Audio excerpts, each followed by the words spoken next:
Secretary. Remain standing for the jury. All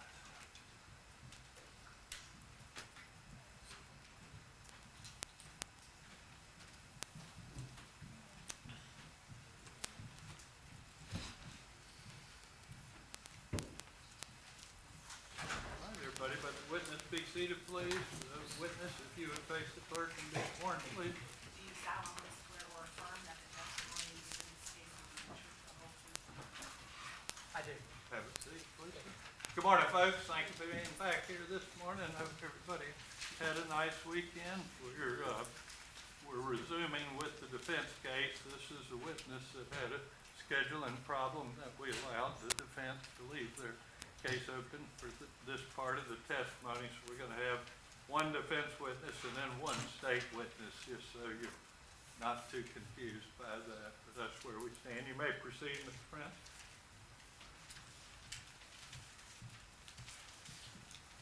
Good morning, Mr. Knox. If you could please introduce yourself to the jury, spelling your first and last name for the court reporter. My name is Michael Knox, and that's Michaelknox. And what do you do for a living right now? I'm a forensic consultant. I do mostly crime scene reconstruction. And can you tell the jury kind of what goes into crime scene reconstruction, what all that involves? Basically, it's the process of evaluating physical evidence in cases to try to come to some conclusions as to what it tells you about how the crime took place, what happened. Okay. And can you kind of go over the various types of forensic sciences that are involved in processing and interpreting evidence from a crime scene? Really, it's a lot of different things. So you're basically drawing on a lot of information from various different aspects of an investigation, whether it's photographs and documentation from a crime scene, crime laboratory results from other types of testing done by various different forensic scientists. It could be, DNA results, looking at firearms examinations, various different kinds of things. And then you're sort of just taking all the pieces and assembling them together to get kind of a cogent picture of what took place when a crime occurred. Okay.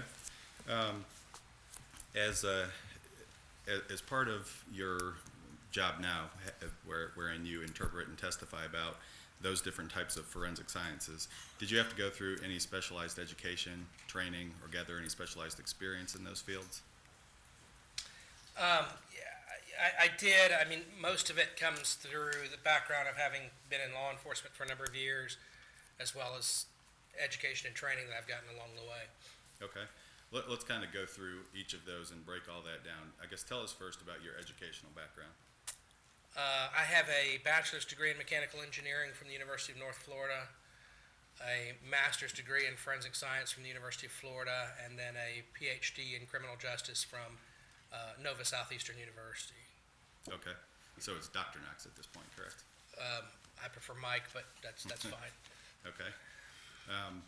And tell us as well about your experience. You indicated that you have an extensive history in law enforcement and crime scene processing from that respect. Tell us about that a little. Well, I spent about 15 and a half years as a police officer and detective with the Jacksonville Sheriff's Office. I was in uniform for about 5.5 years, patrol, DUI enforcement, and then I spent 7 years as a crime scene investigator, and then I spent 3 years as a traffic homicide investigator. And so during the course of that time, I've been involved in a lot of forensic investigations of all different types of crimes. I mean, everything from domestic violence cases and burglaries all the way up to homicides, police-involved shootings, things like that. Okay. Go through in a little more detail, I guess, if you could, your experience within crime scene processing. Tell us about the types of evidence that you would be responsible for not only collecting or supervising collection of, but interpreting as well.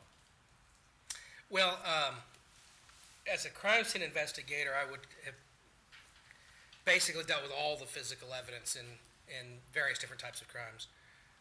And so that would include things like photographing and doing other types of documentation, measurements, diagrams, things like that of crime scenes. And then also processing for physical evidence, processing, say, for example, for developing fingerprints on various different items, and then recovering those. Also collecting DNA samples and getting blood samples, various things like that, documenting footwear impressions, documenting bloodstain patterns, all sorts of things like that that would go into the physical evidence side of a criminal investigation. Okay, and how about your experience as a homicide investigator? What different than you just talked about with respect to your role as a crime scene investigator did you do as a homicide detective? Well, I spent 3 years in the traffic homicide unit where I did fatal and life-threatening traffic accidents. And there you do some of the physical evidence aspects of it, but then you also get much more deeply into what I would call more traditional detective work, doing things like interviewing witnesses and people that are involved in various different things, running down leads, and also looking for things that might connect somebody. It could be working, say, a hit-and-run case, and you're looking for evidence that might lead you to who it was that was involved in that particular case. So there it's sort of a different type of investigation than you would do as a crime scene investigator. Okay, and I want to ask you in more detail about your training and experience as it relates to a few different types of topics. So first and foremost, have you received specialized training, education, or experience pertaining to, and I know this might overlap a little bit with your work as a crime scene detective, but have you received specialized training, education, or do you have specialized experience dealing with crime scene processing, and have you been qualified as an expert to testify previously on the topic of crime scene processing? Yes, I've been through quite a bit of various different training in different aspects of crime scene investigation. So, including the things that I talked about before, doing all the various different processing and of physical evidence, fingerprints, footwear impressions, various things like that at crime scenes. I've been through training with respect to things like bloodstain pattern analysis and homicide investigations and shooting incident reconstruction, things like that. Okay, and tell us a little bit about any specialized training and experience you've received relative to firearm forensics. Well, I've been through training courses on shooting incident reconstruction and things like that. And then, of course, I've worked many shooting investigations over the years where I've done, sort of all aspects of shooting reconstruction, including trajectory reconstruction, figuring out where shooters were, looking at, even dealing sometimes with issues related to firearms, whether or not there's a mechanical malfunction to a firearms, all sorts of things like that. Okay. And have you been previously qualified as an expert to testify in court about all of the topics related to firearms that you just discussed? Yes, I have. Okay, and approximately how many occasions? I have probably testified as an expert in at least about 100 cases. Okay. What about wound interpretation? Do you have any specialized training, education, or experience dealing with wound interpretation? I do. Training-wise, I've been through, for example, homicide investigations course that dealt heavily with injuries and types of injuries, injury patterns, and things like that. Forensic medicine course that I took as part of my graduate degree in forensic science, and then also just pretty extensive experience dealing with injuries and injury patterns.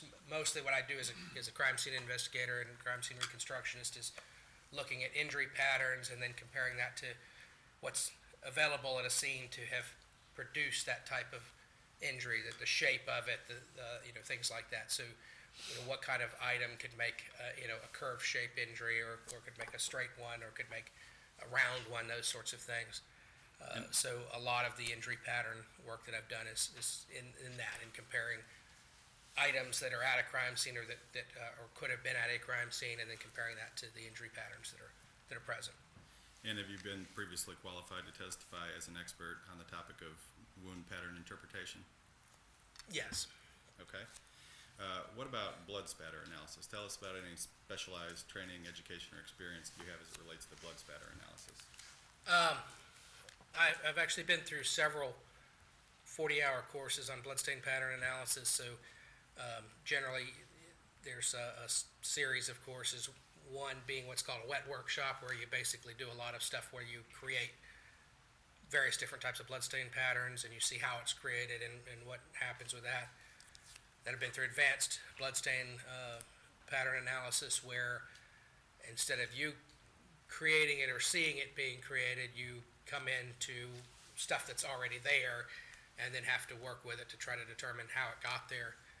And then I've also done crime scene reconstruction courses, homicide courses that have dealt with bloodstain patterns, and have done many cases where I've had to do, to one extent or another, analysis of bloodstain patterns. Okay. And does that include both determination of the directionality or type of blood spatter you're looking at, by which I mean looking at cast-off versus impact spatter and which direction it came from, as well as the point of origination and force needed to cause whatever spatter you're looking at? Yes. Okay.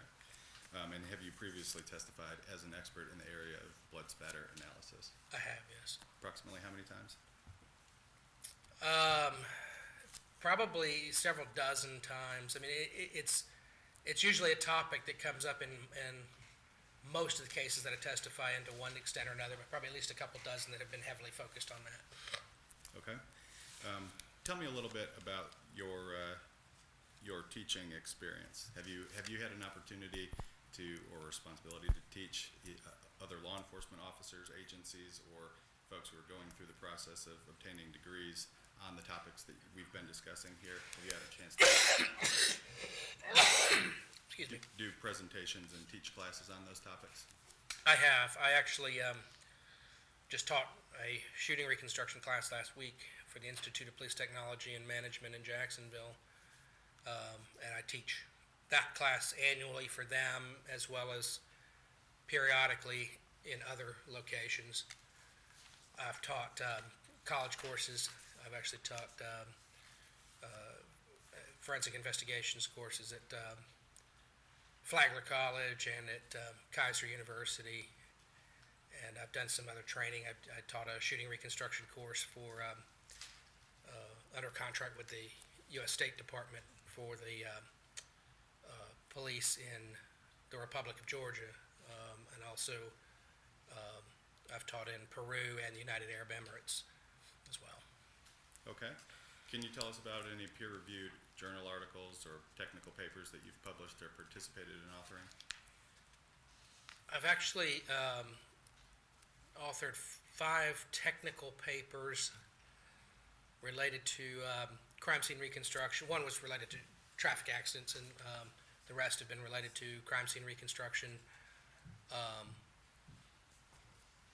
that I presented at various conferences for the American Society of Mechanical Engineers, mostly dealing with some more technical topics related to those subjects. Okay. What about books or contributions to books? Have you authored any books or participated in authoring any books? I worked with an associate of mine who actually authored a book on crime scene processing, and then we converted it into a multimedia training format. So basically on a DVD where there's, in addition to text, there's a lot of photos and videos and various things that are used for crime scene processing training. Okay. How about experience acting as a technical reviewer for other people's crime scene processing and opinions related to crime scene processing? Have you served in that role? I have. I've done particularly when I was in the crime scene unit for the Jacksonville Sheriff's Office, I was the training coordinator. So I did a lot of the training as well as doing a lot of review of various different cases. So I would get, for example, photos of all the major crime scenes that were worked, and I would go back and review those and then look for any issues, training deficiencies, or anything that needed to be addressed with the other crime scene investigators. Okay. In case I didn't ask it for each specific topic, have you been previously qualified to testify as an expert in court in the areas of crime scene processing and forensics, shooting reconstruction and forensics, wound pattern analysis and interpretation, and blood spatter analysis and interpretation? I have, yes. I would tender the witness, Your Honor. Any more time? Yeah. May I proceed? Mr. Knox, did you have a chance to review crime scene photos from this case? Yes. And based on the crime scene photos that were taken, were you able to do a reconstruction involving and utilizing your knowledge of each of the areas of forensic science that you've been discussing for the past few minutes here? Yes. May I approach the witness, Your Honor? You may. The record reflecting showing the witness was marked for identification as defense composite exhibit 6A through 6 QQQQQQ. That's 7 Qs. Can you take a look at that and tell me whether that's a fair and accurate depiction of the pictures you viewed in forming your opinions for this case?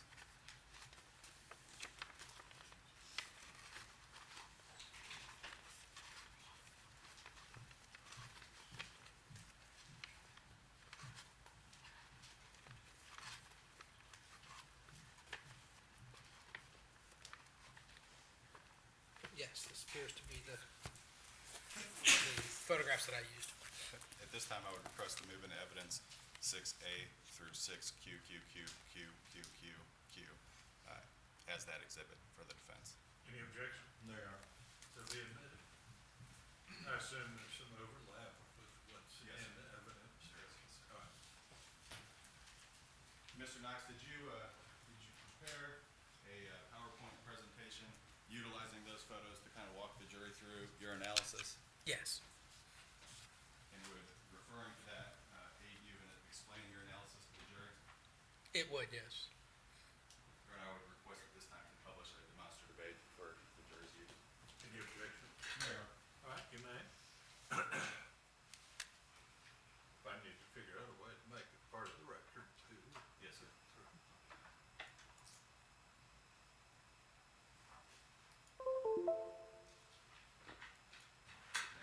There is a laser pointer there, Mr. Knox. Oh, thank you.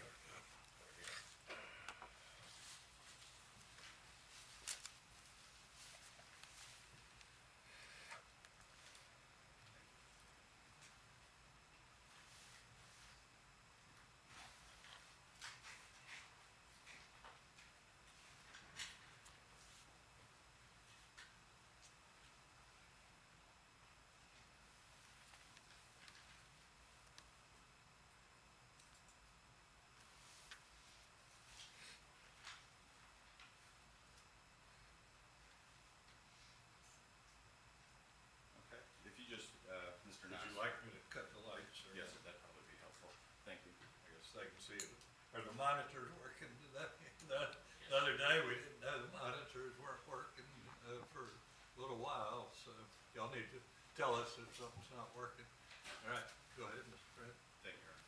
Mr. Knox, we'll start here and just kind of let me know what, if any, relevance you attach to each photograph as we go through, and I'll ask you any follow-ups that I have about that. What are we looking at here with this first slide? So the first slide there is just a photograph of the front of the residence at 908 Saddle Creek Run, which is just for orientation purposes, so you can see what the house looks like. So that's the first topic we're going to discuss here is entry and exit points to the home? Yes. What are we And looking at here? this photograph actually shows it's the master bathroom window, which was found unlocked. This is the condition as it was documented.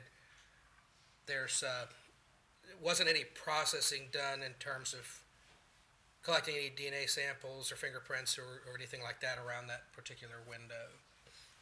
Why is that significant, and why is entry and exit point, why are entry and exit points the first things you look at when you start processing a crime scene?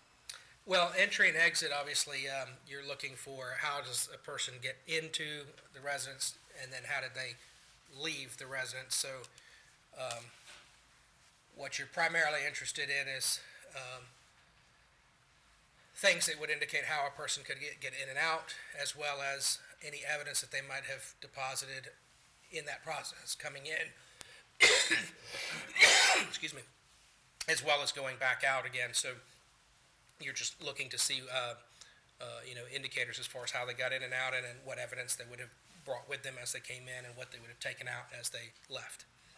Okay, so the first point of access you looked at, this window here, did you say the master bathroom? Master bathroom, that's correct. Okay, it wasn't processed for latents or DNAs? Or DNA? That's correct, based on the documentation that I have, that's correct. Okay. What are we looking at there? This is just showing a close-up of the lock on that window, and showing that it's unlocked. So while the window's closed, it is unlocked, so it could easily be opened. Okay. And so what would you do with this if you had been processing the scene or supervising processing the scene?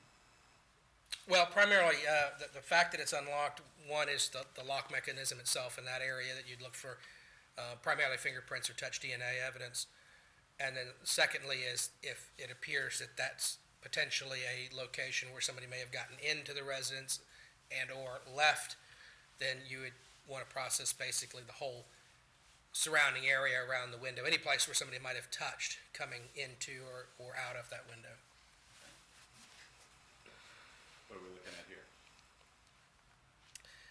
This is showing a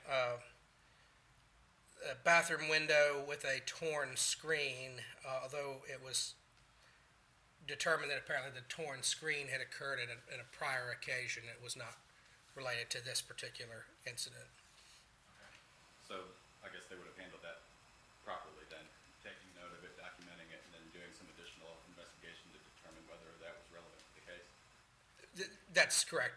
You would want to consider it, but obviously once there's an explanation as to the screen, if you've determined that that's not the window that was used to access the residence for this particular case, then just documenting it would be sufficient.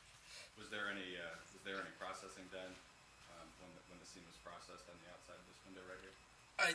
The documentation that I had didn't show that there was any processing done, so just photographs to document it. What's next here? This is the back door to the residence, and you can see the photograph on the right showing the deadbolt, which was unlocked. However, the doorknob below that was locked. And then the broader photograph on the left shows that there's that red curtain there, and we'll see in the next photograph that there's actually a blood stain on that red curtain. What is this, a close-up of the red curtain we were just discussing? It is. It's a close-up of the red curtain, and it shows where there's a blood stain, which you can see actually right here just to the left of this ruler that's attached right there.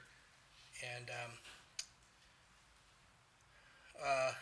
there's not any evidence of any type of blood enhancement or anything having been done there. So, again, where you do see that you have some type of blood, then you would be considering not only the potential of any fingerprints or DNA evidence in that area, but also the potential for enhancement of that blood to see what else could be there. With blood, you have certain amounts that you may see visibly, but there could be additional blood that you don't see, and there are certain chemicals you can use to enhance that, and other techniques that you can use to try to enhance it, see if there's additional blood there that's not readily visible. Would that include like the loop of crystal violet that was used around the front door, around Ms. Peters' body? Potentially, yes, that, luminol, there's some other different types of chemicals, as well as using an alternate light source that helps to bring contrast between blood and any background materials behind it. Tell us a little more about that before we go on to the next slide. What does it mean to use an alternative light source, and how does that assist in processing a crime scene?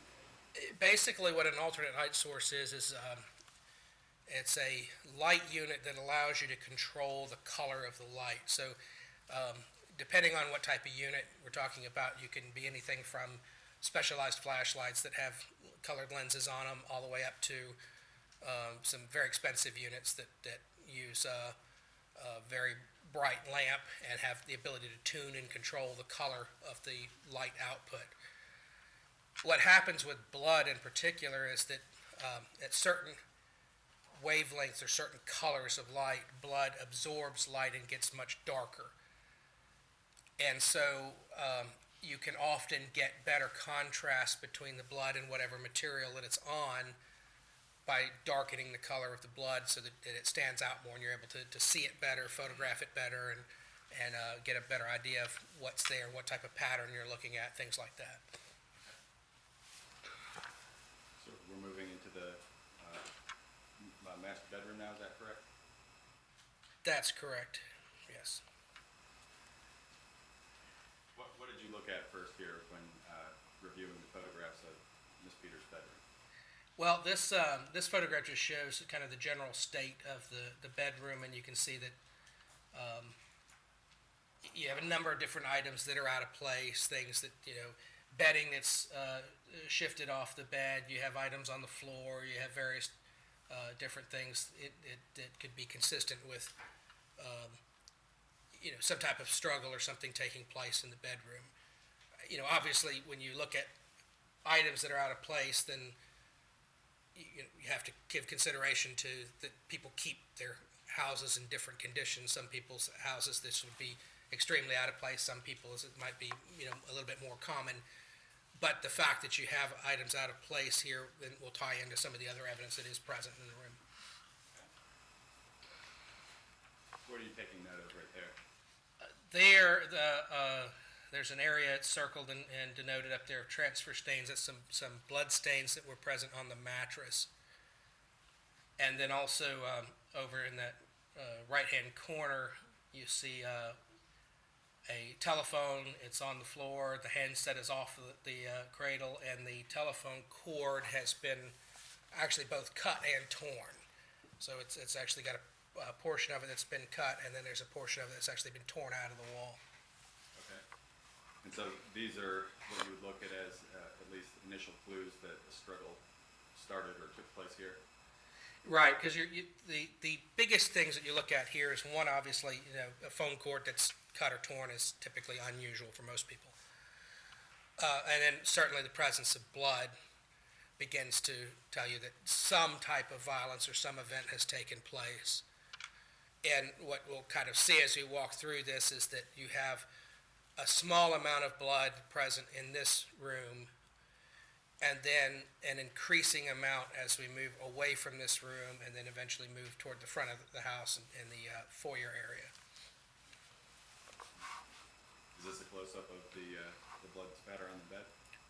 Yes, and there are actually several drops of blood. You can see this area here, right up here, as well as right here, that you have some blood stains that are potentially either of some type of transfer or some type of spatter stains. Okay. Any conclusions to be drawn based on the characteristics of this spatter pattern? It's difficult to say much about the characteristics as to whether it's from a spatter event or from some type of transfer. The primary conclusion you can draw from this is that we have a very small amount of blood starting in this area. And so, as I said, as you move to other parts of the house, then there'll be increasing amounts, which indicates that, clearly the injuries that Brandy Peters suffered did not happen all here, but that she had likely some injury that occurred in this room, or at least that she was in this room after having suffered some amount of injury where there's a small amount of blood, and then that's going to increase as you get to the front of the house. What are we looking at here? And this is just showing a little closer view of the telephone itself, and you can note that you actually have a break in the cord here, and then this phone jack itself is actually torn from the wall there. This is a close-up of the same. It is. This is just showing a little closer. You can see the break in the cord. You can see how the cord here is torn and pulled loose. Do you consider those, as you're going through the process of doing a forensic evaluation of the evidence on scene, would you generally consider that evidence of a struggle? It certainly goes along with the struggle, and so when you couple that with the fact that you have the blood beginning to appear here in this room, you have the phone cord, and then there's some other evidence that we'll see here in the room that it indicates that there is some struggle taking place in this room. Now, what are these marks that we're looking at here, next to the phone cord and the phone cradle? There's some black scuff marks, so actually on the wall in the area of the phone jack, so the phone would have been plugged into the wall here, and then there's some black scuff marks along the wall in these areas. And what did you find those to be consistent with? Well, black scuff would mean that obviously something of some type of similar material rubbed against the wall. That can come from a number of different things. It could come, say, from a portion of somebody's shoes. It could come from other types of articles of clothing. It could be something else that has that, typically like a rubbery, but it's some type of a black substance that would transfer to the wall. So it's what you're looking at there are some type of scuffs that indicate something brushed against the wall that had that coloration to it and transferred some of it to the wall. Beyond photographing the scuff marks, was any analysis beyond that performed? By which I mean, did they take, cutting out of the drywall, or did they take a scraping of the material to try and determine what its originating source may have been? The documentation that I have indicated that they cut it out, but there was no indication that it was ever submitted for any type of comparison or testing. What are we looking at here? This is the exterior side of the master bathroom door. So the carpeted portion here would be the master bedroom area, and then this leading into the master bathroom. And then you can see circled here in yellow is another black scuff mark that's on the bottom of that door. So this is leading from Brandy's bedroom into her bathroom, not the common bathroom where the children were found? That's correct. This would be the master bathroom where in her bedroom. So we have another scuff mark, another black scuff mark on the door leading into that bathroom. That's correct. Was this one sampled? Again, actually, I'm not even certain whether it was collected or not, but there was no indication that it was ever compared to anything. This is a close-up of the same? Yes. You have that marked as residue. What does that mean? You can see, again, you have the black scuff mark, but then there's a heavier concentration, some portions of residue from whatever the material was that created the black scuff mark. So if you were supervising the processing of the scene, what, if anything, would you have done with that residue? Well, I think the first thing you would do is obviously collect it. So you could do that either by taking samples of it, scraping it, or actually cutting it out, taking either the whole door or cutting a portion of the door off the bottom and submitting it that way. And then the follow-up to that is that would need to be submitted for laboratory analysis. That you can do basically two things. One would be, as it stands, you could run it to see what the chemistry of it is, figure out what kind of material is it. And two would be if you had a similar material found somewhere, then you could make a comparison to see if it's the same chemistry as what's there on the marks. So in a vacuum, say if you developed a suspect and were able to execute a search warrant and gather various items from his home, you could compare those items to the material determined to have caused these scuff marks? Yes. What is this a picture of?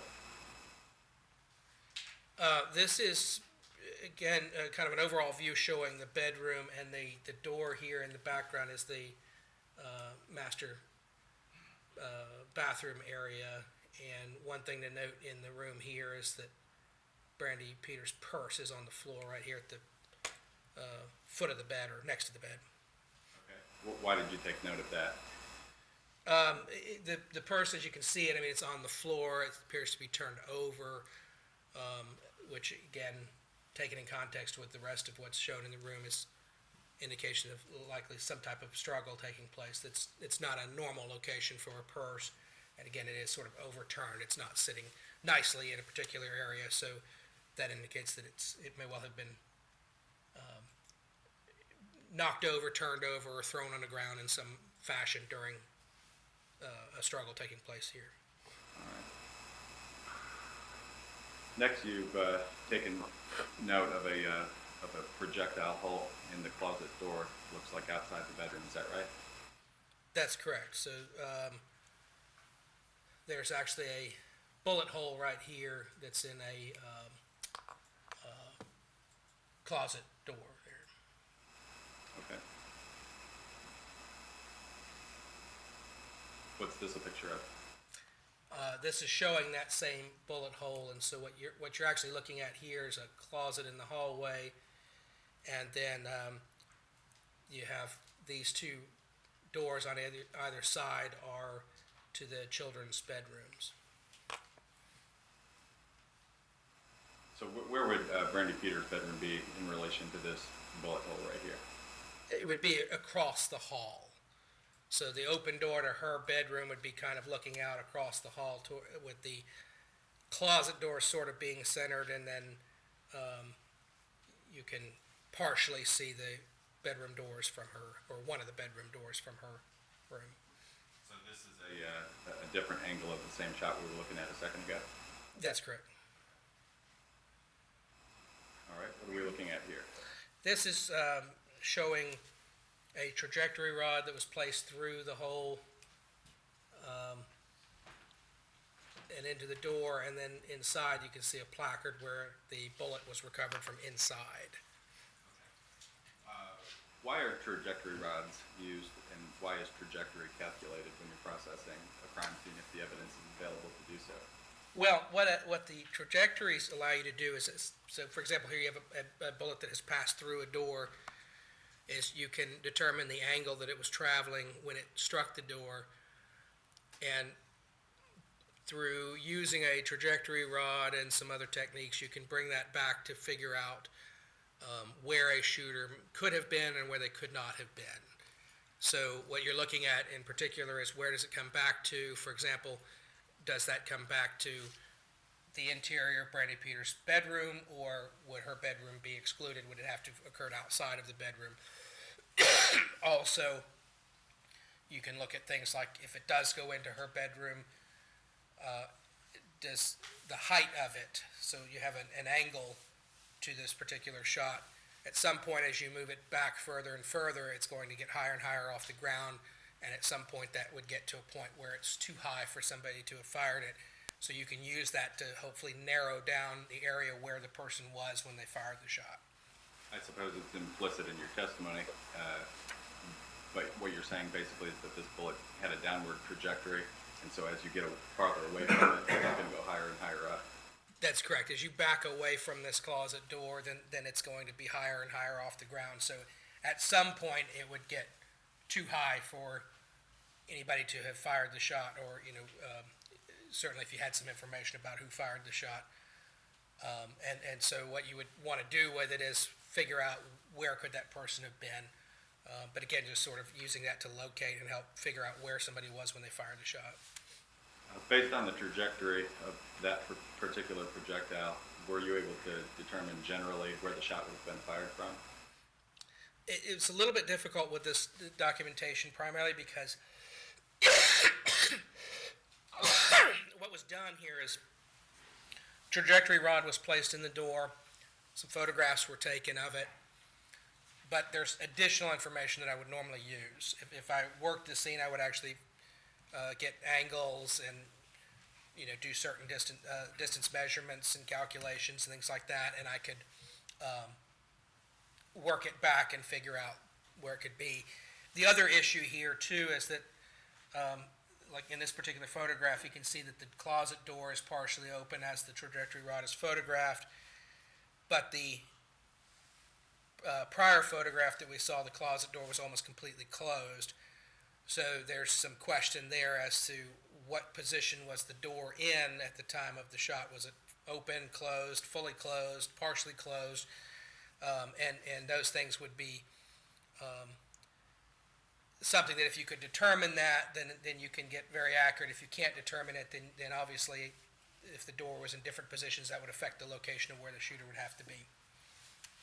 If you knew the position of the door at the time the shot was fired, would you be able to determine the left-handedness or right-handedness of a potential shooter, or not, based on the ability to move and reposition your body?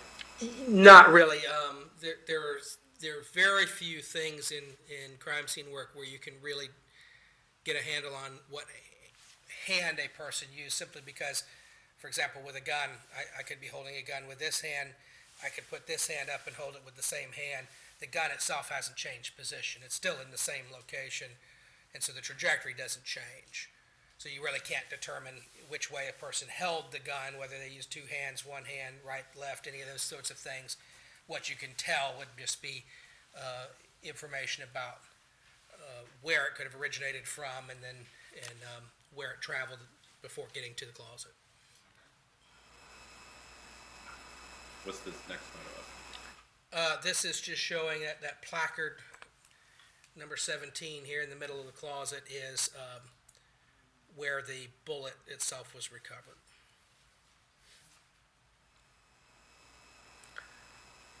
And that's a close-up of the projectile? Yes, that's actually showing where it was found inside the closet. What is this we're looking at? That's some three-dimensional diagramming that was done by Tallahassee police with respect to some of the trajectories that they were able to determine. So that one, the shot that we were just looking at, I believe would be this green line right here, is what they determine and what they've documented with the 3D. So according to what they've documented here, the shot that ended up in the closet, the projectile that just ended up in the closet, would have been fired from inside Ms. Peters' bedroom? Right, and that's what, without having, assuming anything with respect to the door, if we just assume that the closet door is either closed or nearly closed when it happens, then the trajectory certainly would go across the hall and toward the bedroom, and would have been potentially fired from just about anywhere along that line inside the bedroom. Okay. We see a red and a purple line there as well. What did those indicate? There were actually a couple of other bullet strikes that were documented. We'll see those in some of the subsequent photographs. Those are the one that went out the window and the two that ended up in the master bedroom toilet room? That's correct. Did those shots also originate from within the master bedroom? It would appear so, yes. What are we looking at there? There's a silver bracelet on the floor that's inside where that yellow circle is. And what are we looking at here? The hallway, we're looking from the hallway into Ms. Peters' bedroom? That's correct, yes. Okay. And why did you take note of the bracelet located on the floor right there? Again, an unusual location for it. It would appear to have been dropped there in some fashion. Given that it's, other evidence that's present around there of a struggle, then that would indicate that there's at least the possibility that was deposited there during the course of a struggle.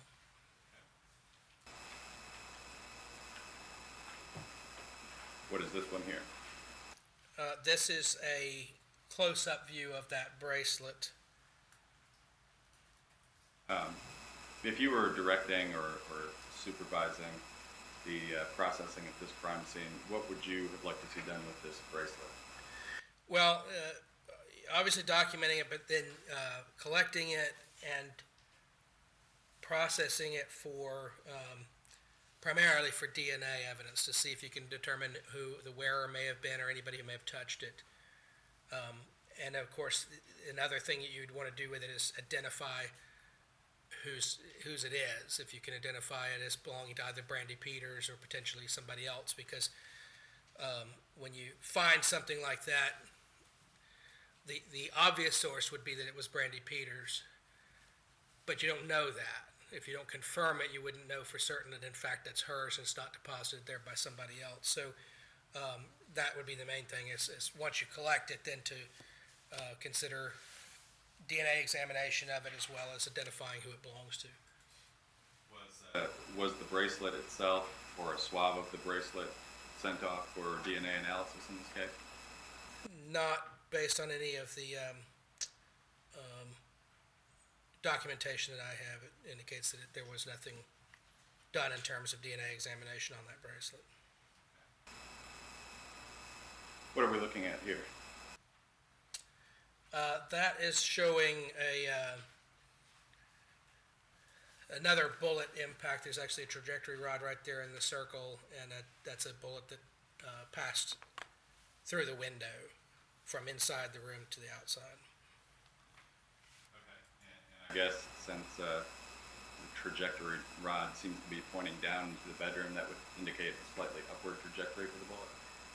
That's right. So it would have been fired from a location likely lower than where it is there in the window from somewhere inside the room. And again, can any determination about the right-handedness or left-handedness of the shooter be determined based on the trajectory or suspected point of origin? No. What are we looking at there? This is the from the master bedroom, which is the carpeted area, going into the master bathroom. So the master bathroom door, and then this right here is separate. Some people might refer to it as a toilet closet, where basically the toilet has its own separate door in front of it. And the yellow circle is showing another trajectory rod where a bullet impacted and actually perforated that door.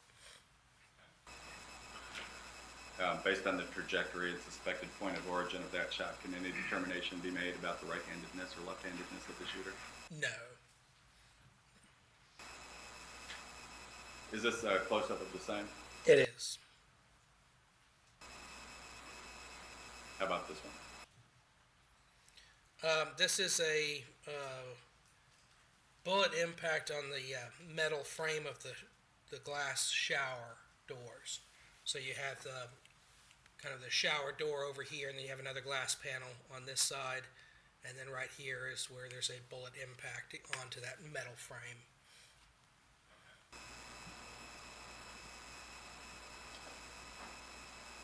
This is a shot of the master bedroom, showing where the two projectiles were located.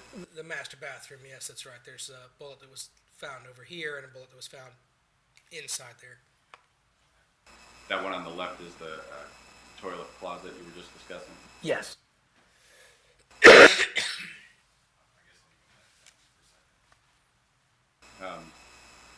Based on the location of the projectiles and the trajectories of the two projectiles, did both of those shots originate from the master bedroom? It would appear so. The one in the door going into the toilet closet area is actually perforated the door, and so they put a trajectory rod in it, and that points back into the bedroom area. The impact to the metal door, you can't really put a trajectory rod on, but it is in a location where it could have been fired from the bedroom. Certainly nothing that would eliminate the bedroom as being the location where it was fired from. What are we looking at right here? Here is a blood transfer stain, just denoted by the yellow circle, on the door frame. And that's the door coming from the master bedroom out into the hallway. Okay. Can you make any determination about the directionality of the swipe? It appears to be coming outward. So when you get what's called a blood swipe, where you have an object with blood on it that rubs across the surface. You sort of get feathering of the edges of it, which indicates the direction it was going. And so what's indicated here is that this is a blood stain coming out of the bedroom toward the hallway. What, if any, significance do you attach to the directional blood swipe leaving the master bedroom? Well, primarily, you have in the bedroom, you have some evidence of blood. We saw some blood on the bed. You have evidence of gunfire. Brandy Peters actually has on her left shoulder area a gunshot wound. And so what that would tend to indicate is that there's some struggle that took place in the bedroom, some gunfire that's taken place in the bedroom. She suffered at least some injury in the bedroom, and then has fled from the bedroom and headed out into the hallway, and there's some blood stains that denote going from the hallway and continuing towards the front of the house. Is this a close-up of the same shot? Yes. And so I guess explain to the jury here what you look at when you make a determination about the direction of this blood swipe. You're looking at certain things like the feathering of the blood stain patterns and the way that it comes off the edges. See, for example, here you have a molding profile, and the front edges of it are clean. And so that means that your blood source is rubbing off of it this way. Stopping point, Mr. Prince, we need to take the morning break. Yes, sir. Go ahead, Mr. Nash. We'll finish this slide and then take a break. All right, and so then, those various indicators, again, same thing here. You have a clean front edge of the door, so indicating that you have blood coming from this end and this way, moving outward, coming from the bedroom out toward the hall. Okay. And you mentioned that Brandy Peters had a gunshot wound to her left shoulder. Is the direction and location of this blood swipe consistent with the blood from that first projectile wound having caused blood to be deposited on and around her arm? Is that consistent with the height of this blood swipe pattern right here? It is, appears to be, yes. We'll take a break. Stop right there. All right. We'll take 15 minutes. Either side, anything?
talking about this directional blood swipe here on the door frame of Miss Peters' bedroom. Was there anything else that we needed to cover on that, or were we finished there? I think we finished that. Okay. What are we looking at in this next photo? This is just sort of an orientation photo, just so you can see where the different bedrooms are. So you're looking down the hallway toward the front of the house, the front door being right there. And then you can see that the master bedroom is over here on the left. Twins' bedroom is over here on the right. Javante's bedroom here. And that's the direction of the hallway into the living room area. So Miss Peters, if she was fleeing from her bedroom towards the front door, would have turned left out of her door right there and gone down the hallway? That's correct. What are we looking at in this photo? This is showing some various areas that were sample determined not to be blood, so we don't really have any blood deposited on the carpet.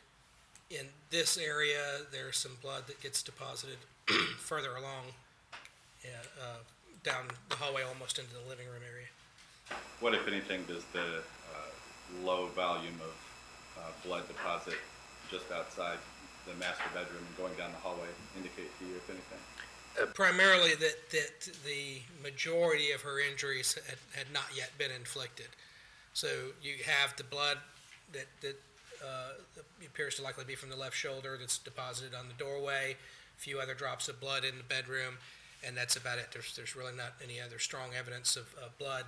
That's going to be in stark contrast to what the foyer area looks like, where there's a heavy concentration of blood. So that means that the majority of her injuries have yet to be inflicted, and that will happen later. And again, for a orientation perspective, this photo would be what you would see if you had walked out of Miss Peters' bedroom, turned left like we were just talking about a second ago, and now we're facing down the hallway towards the front door. That's correct. What do we see in this photograph? Here, again, another placard. It was an area sample, turned out not to be blood, so again, we don't have any blood deposited on the carpet in the space between her bedroom and almost to the end of the hallway. And that gunshot wound to Miss Peters' left shoulder, would that have been bleeding much at this point if it took place in the bedroom? Probably not profusely. Gunshot wounds, depending on the nature of the wound, it can take a little while before blood actually really starts to come out of the wound, and then also things like clothing and so forth can absorb it. Or, sometimes somebody might be touching it, which again would slow down blood flow, so it's not uncommon for somebody to have suffered a gunshot wound and then be able to move from one area to another without depositing a significant amount of blood. What do we see here? Here, we actually have areas where this number 8 placard here is representing where there is blood found. So you're beginning to see some blood deposition as we move toward the front of the house. And just for orientation, again, this is if we're moving down the same hallway we're just looking at and talking about with Javante's bedroom on the right side here. That's correct. This would be the front door right there in the living room area. How about this slide? This is showing a close-up of that blood area on the carpet, and basically just at the end of the hallway, almost into the living room area. And this slide? That's showing, there's an overturned lamp right here in this area. It would look like the lamp was probably on that table and got knocked over, and it was overturned and on the floor near where that blood, the number 8 placard was. And that table and lamp right there, they're some distance away from the front door still, correct? That's correct, yes. So whatever struggle took place around the front door and the foyer, that wouldn't have been the cause of this particular lamp getting knocked over? That's correct, that's correct. What do we see here? There's some cast-off spatter on the hallway closet. So this is the closet we looked at earlier, has a bullet hole in it. There's some actual, what looks like cast-off or perhaps small impact stains, but most likely from cast-off. Small amounts of blood, and it's being been deposited on the outside of that closet door. And what, if anything, does that type of blood spatter indicate to you? That can happen just through movement, so a person that's bleeding can be moving, particularly if somebody, say, is bleeding, touches their wound that has blood on it, and then perhaps moves their hand, so you could cast some blood off your hand from that. It could be cast off of your body from rapidly moving the body, so there are different ways that could occur. But again, what you're seeing is that in the hallway area near the bedroom and in the bedroom area, what blood we see is in very small quantities compared to what you'll see in the foyer. There's nothing to indicate in the hallway that she's being repeatedly struck and cast off coming off a weapon. It's just small quantities of blood consistent with movement. That's right. Small quantities of blood. You can't exclude the possibility that it's something that's coming off of a weapon or it's being deposited by another person, but that could simply be something that she's depositing through moving rapidly out of the bedroom and down the hallway.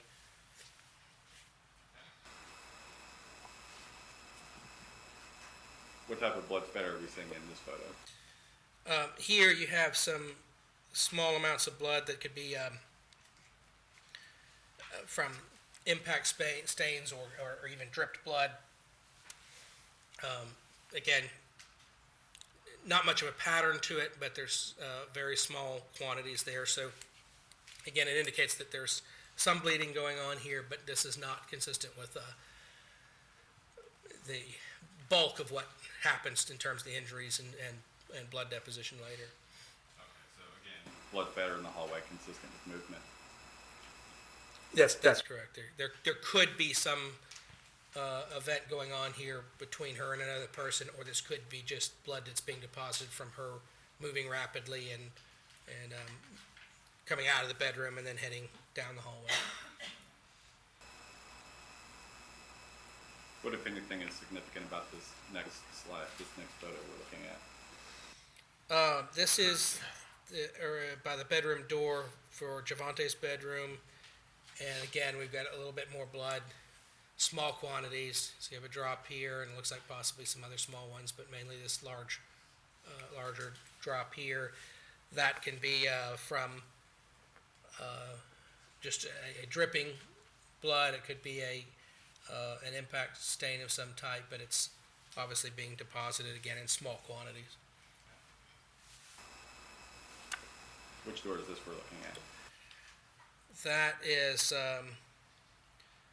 Javante's bedroom door, and there's some couple of different bloodstain patterns, as you can see, that are marked. There's some rulers in place, and you can see a few different drops, mainly downward traveling drops, and up here what might be some transfer stains.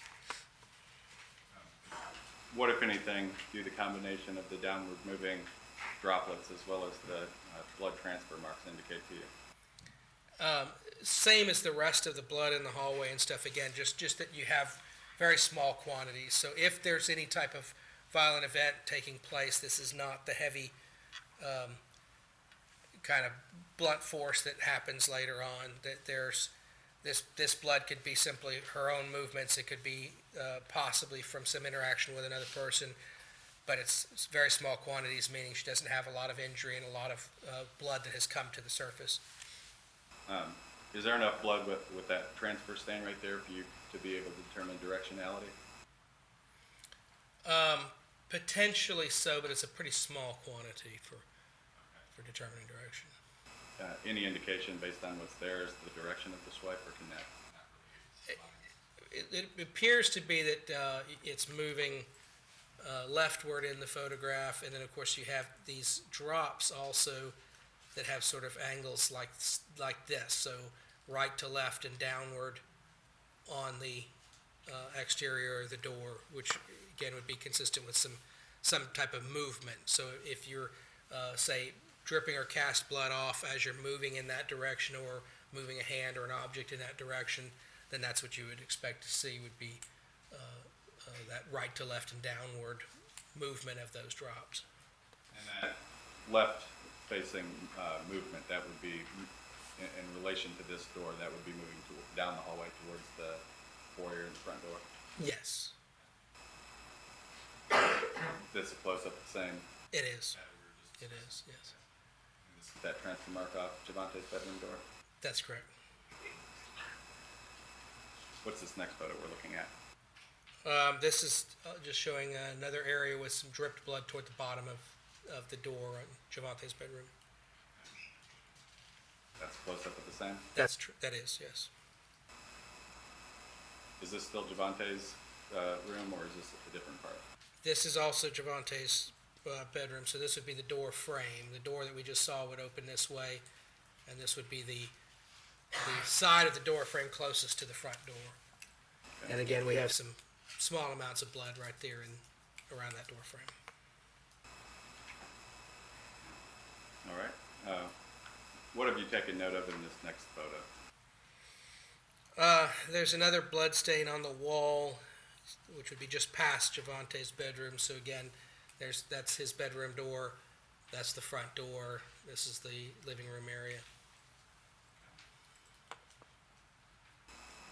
Is this a close-up of that blood stain in the hallway we were just talking about? Yes. And same thing, rightward to leftward motion, upward to downward motion? That's correct, yeah. So you're talking right to left and downward, and the elongated nature of it means it's fairly close to the wall coming down. So again, that could be from a cast off, it could be a dripped blood dripping, it could be from an impact, but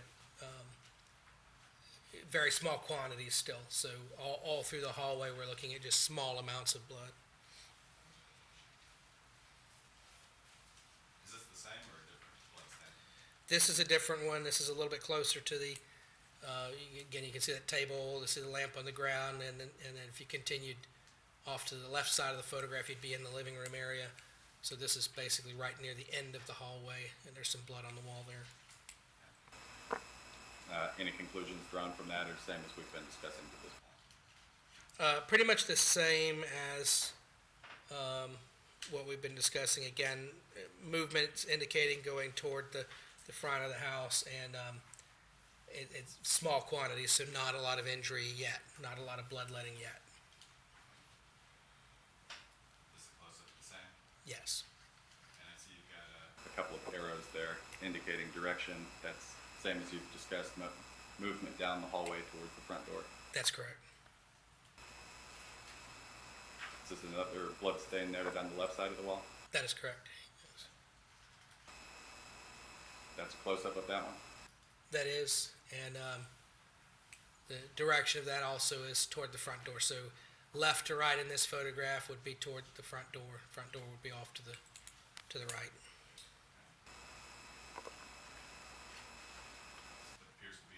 Where was this located at? This is next to the east wall of the hallway, so not far from where that blood stain is that we just looked at. And why did you take particular note of the fact that there was an earring on the ground there? Again, you have an earring lying on the ground which would be consistent with struggle or fleeing or movement of Brandy Peters dropping an earring as she's moving down the hallway. So various different indicators that just show what's occurring, movement out of the bedroom and down the hallway and toward the front of the house. How close in proximity is this earring located relative to the overturned lamp? If memory serves me, it's not far from there. That it's on the opposite side of the hallway in that general vicinity. Now we're out into the living room, so this would be our view if we had just exited the hallway and came out into the main area of the house right there. That's correct. Yeah. What, if anything, do you take note of here? Well, here, of course, you've got various items that are kind of scattered about on the floor, a plant that's overturned on the floor. So again, indicators of struggle or some type of rapid movement through there.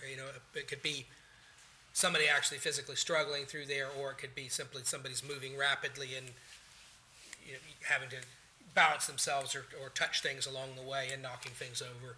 But it certainly shows that there are things that are out of place, which would be consistent either with struggle or somebody fleeing.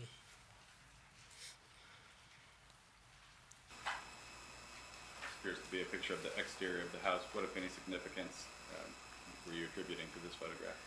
There's actually several bloodstain patterns outside, primarily over here on this wall, right outside the front door. And what's indicated by it is that we're still looking at fairly small quantities of blood here. So in comparison to the amount of blood in the foyer, what that indicates is that Brandy Peters would have fled down the hallway out the front door and then been stopped in that location. There's some blood spatter indicating some injuries perhaps being inflicted there before she's moved back inside into the foyer, and then the bulk of the injuries and the bloodletting occurs at the foyer just inside the front door. You were just talking about the impact spatter on the siding outside the front door. Is this what we're looking at now? Yes. So here you actually have some defined impact spatter, which would be consistent with a blunt force event, some type of an impact to blood that causes it to be distributed on the wall right there. There's also a swipe mark in that same general area. What direction is the swipe mark going? That swipe actually is going, and I think the next slide shows a close-up of it. So it's actually going this way, which would be back toward the front door. Okay. What about the impact spatter above that? That impact spatter is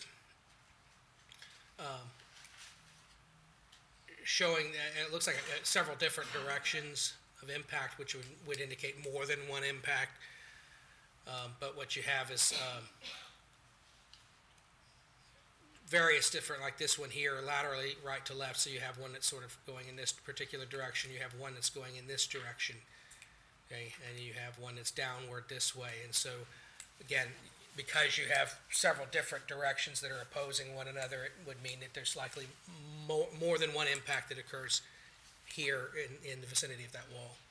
Now, when we have impact spatter going in opposite directions, as is depicted right here, it looks like some of the impact spatter is moving left, right, and downward, and then you have some of the spatter moving right to left and upward on the right side of the photograph there. What, if anything, is that indicative of? Changing directions of force. So, if, for example, if you had a person and you were just hitting them the same way repeatedly, then you should get impacts that would be similar in direction.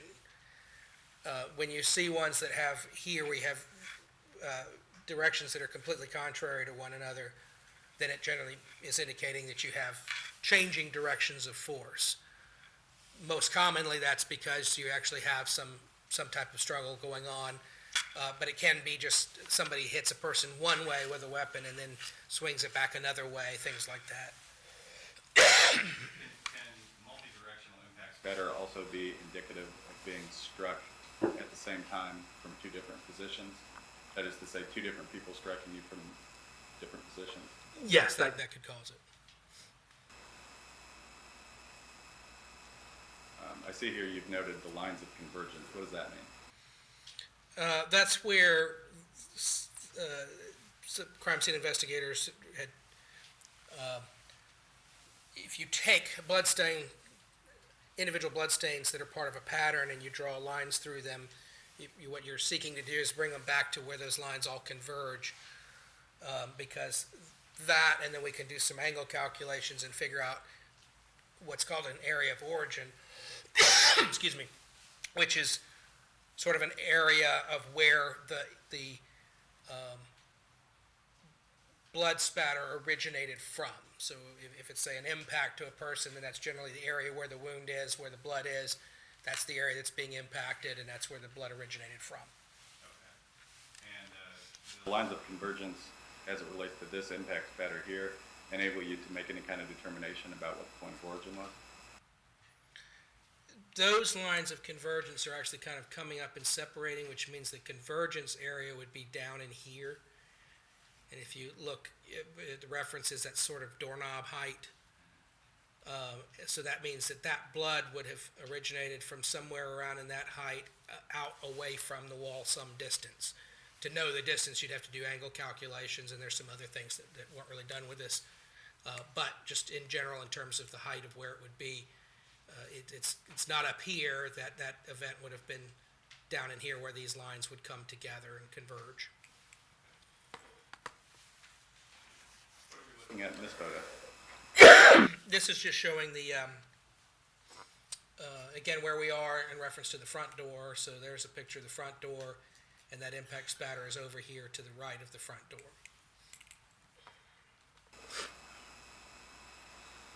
Is this on the exterior of the front door? This is, yes, this is the exterior of the front door. So there's a swipe mark and transfer pattern. What, if anything, do the swipe and transfer patterns on the exterior of the front door indicate to you? The swipes are fairly low, and the transfer pattern, again, you can see kind of, here's the doorknob height. So you're sort of in the middle of the door there, but what it means is that the transfer pattern means something with blood on it touched the door. Swipe mark means something with blood on it moved across in that location in the door. This is all just kind of consistent with that you have struggle, goes outside, begins to increase in the outside portion right outside the front door. And then Brandy Peters ends up back inside, just inside the front door where the blood spatter significantly increases. And we're looking here at the front door again. What caused all that purple stuff we see in the photograph here? Is this the same leucocrystal violet that was utilized inside the foyer there? Yes, that's what that would be, is from chemical processing trying to enhance any blood impressions there. And we see it on the door as well as on the ground, on the concrete outside the door. Was any of the chemical processing utilized on the blood spatter that's on the wall to the right side of this photograph right here? No. If you were directing or overseeing processing of this scene, why, if at all, would you have wanted the wall there with the impact spatter enhanced chemically as well? Generally, you would want to do a series of steps for enhancing using alternate light source, chemical enhancement, various things like that in any areas where you potentially have blood. A chemical that I often used also is luminol, which is very sensitive to small amounts of blood, but you can find a lot of patterns and things that may not be readily apparent. So generally what I would do is process any areas where I had any indication that there had been blood deposited, simply because you often with chemicals bring up things that you just simply never saw. I've had cases, for example, where I've processed using luminol in areas where there had been some blood, and I end up finding a trail of footprints leading away from there to a bathroom sink, where somebody who had committed a murder went to the bathroom sink to clean up. So until you actually do any of that type of enhancement and processing, you don't really know what you're going to find. Are there any advantages to using luminol over the leucocrystal violet that was used in this case? Or the alternative light source you also referenced? It can just sort of depend on the nature of what you have. I mean, one disadvantage to luminol is that you have to have an area that's completely dark or very close to completely dark. And you also have the results basically glow, so it doesn't last long and it's very difficult to photograph in comparison to leucocrystal violet. Once you're done, you have results, you have plenty of time to be able to photograph it and document it. But sometimes it becomes a matter of determining what it is that you're looking for, whether you're trying to enhance where you already see some type of impression or pattern versus looking for blood that you cannot see. Luminol is better for showing blood that you just simply don't see. But then you also do have to give consideration to various surfaces and how that particular chemical reacts with that surface. How does what happens when you attempt to do things with it? But there's more than one option out there, basically. Okay. Any problem or issue with the use of leucocrystal violet, or is that fine given the totality of the circumstances here? Leucocrystal violet is perfectly fine for blood enhancement, particularly in the areas where you already see blood and you're simply trying to see if you can get more detail in a pattern. Okay. What are we looking at in this photograph? This is just another photograph that shows the front door without all the chemicals, the stain from the leucocrystal violet on it. And prior to chemical processing, what's observable here in terms of blood spatter? You actually have some on the ground right outside, which would be the concrete patio right outside the front door. You have some dripped blood areas here, and you have some transfer patterns in here. So again, things that indicate that there's struggle going on, the intensity is increasing, and this is has moved outside and then moves back into the foyer area. So after they've moved back inside here, what's the first thing you're looking at with respect to the body, its position, and the blood transfer around the body? Well, here, one of the biggest things that's different from the rest of what you've seen so far is just simply the amount of blood spatter. We go from areas where you have a few small stains here and there in different locations to a foyer area where you have significant blood spatter. You have blood spatter all the way up this door, all the way up to the area above the door, on the wall over here, which would be on toward the west end of the foyer, and of course significant amounts of transfers, blood saturation, transfers on the lower end of the door. What that means then is that the bulk of these injuries, particularly the blunt force injuries, that's happening here. Okay. So after she is moving or is moved back inside, that's when she's going to suffer the majority of the injuries, including the fatal injury to the forehead. That's correct. What are you taking note of with respect to the doorknob and deadbolt right there? Mainly just showing that you have the significant amounts of blood spatter around here. Doorknob gives you some height reference. You're roughly halfway up the door, and you can see that the blood spatter goes even in very heavy concentrations up here, up above the door.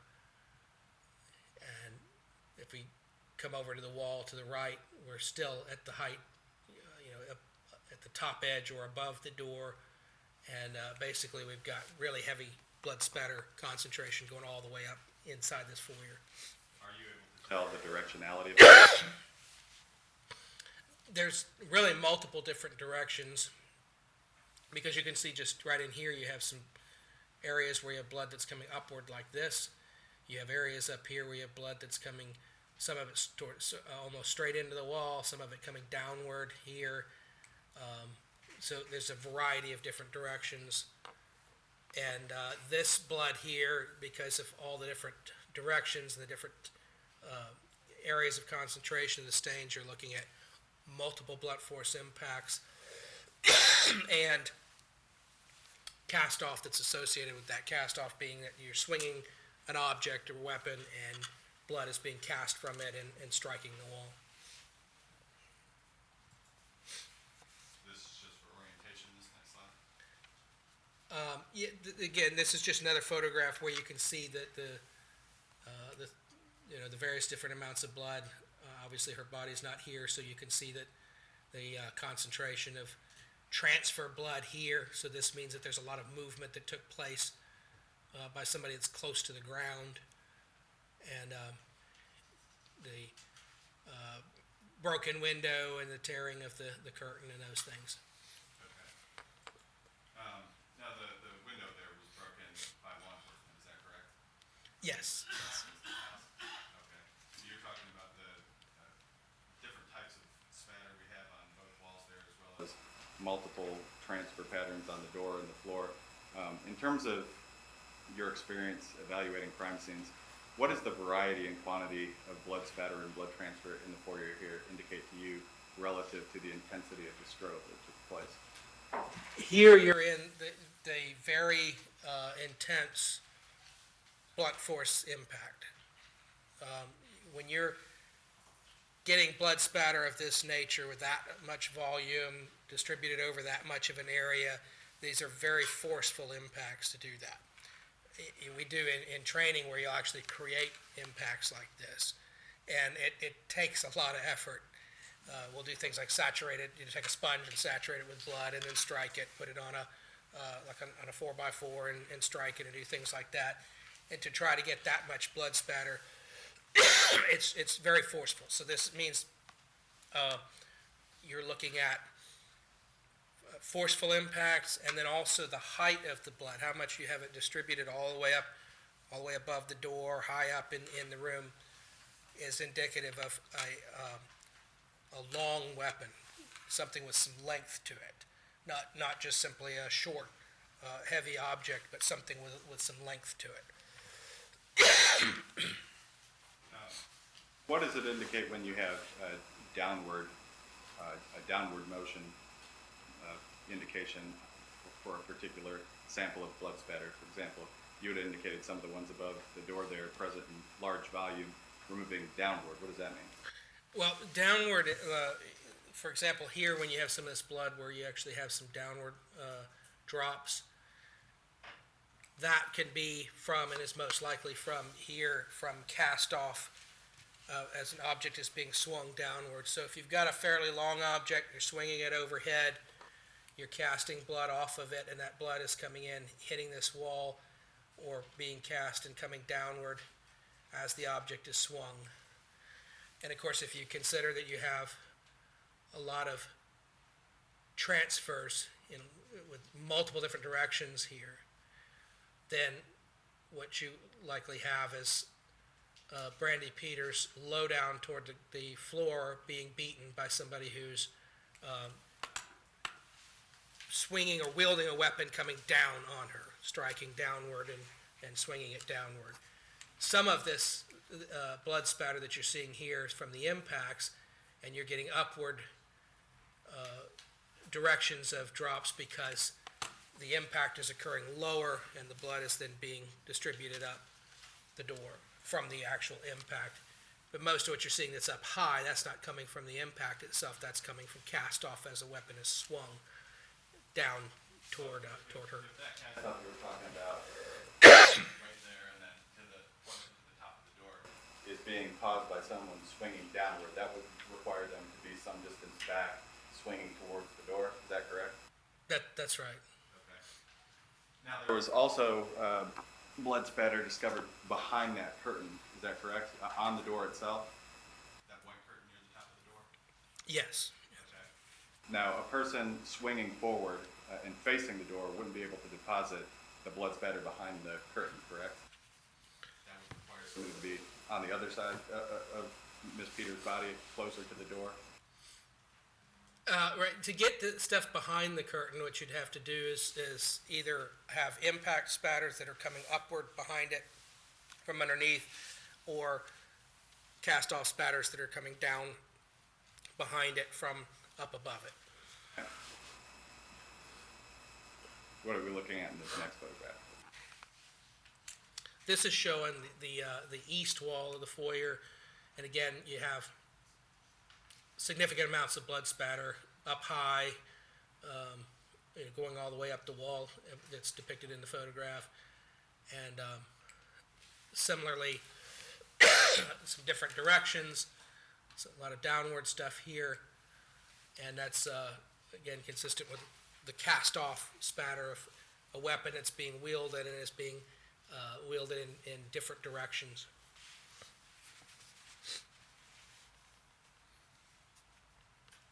You've indicated here in this photograph that there's large impact spatter traveling downward. What does that mean? What if any significance does that have? In order to get the spatters that are traveling downward, most likely you're talking about cast-off. The impacts you'll get up this high, for them to be traveling downward, they would have had to originate somewhere higher than that, or they would have to arc over, but they would have to be fairly high impacts. For cast off, that's different. You can use particularly with a longer weapon, you can fling blood at all types of heights and have it coming downward. So a lot of this that you see in here is from actual impacts, meaning when the weapon strikes, hits the blood that's already there, blood is distributed out and it hits the walls around it. And the higher stuff is likely coming more from cast off, though you could get some impact spatters if you're talking about a fairly high impact and fairly forceful impact. How would the weapon being wielded have to impact, and in what direction would the person wielding it have to be facing in order to deposit that cast off at the top of the photograph here? You'd have to be swinging a weapon downward this way. So the blood would have to come off the weapon and then come downward and strike the wall from higher than where it is. Now you can get a certain amount of arcing of it that, you could cast it off and it sort of goes up and then comes back down, but you won't get a whole lot of that. Mostly when you're seeing cast off like that, it's coming off the weapon and it's coming downward as the weapon's being swung from out here, and you're getting all this blood that's traveling downward. So that cast off would have been caused by a downward motion of the weapon being used while facing this wall? Yes, likely facing the wall. Not necessarily having to be square to the wall, but that the weapon is being brought in a downward fashion, basically toward the wall. You wouldn't be swinging it out across the other side of the foyer and getting that. That would be coming from being in that direction. You can, though, also get with cast-off spatter what's called back cast-off, which is when you bring a weapon back to basically get ready for the next swing. As you bring it back, you can be casting off. So you could actually get cast-off like that if the wall was to your back and you were swinging in front of you in the opposite direction. So in any event, the weapon that deposited this cast off has to be moving perpendicular to the door. It's either moving forward towards this wall, or if the person is facing the opposite wall, they would be casting it off as they come back to strike again. Basically so, in order to get it on that wall. So you could get some if you're sort of at an angle to the wall, but it would be basically in the direction of that wall, toward that wall. Previous photograph.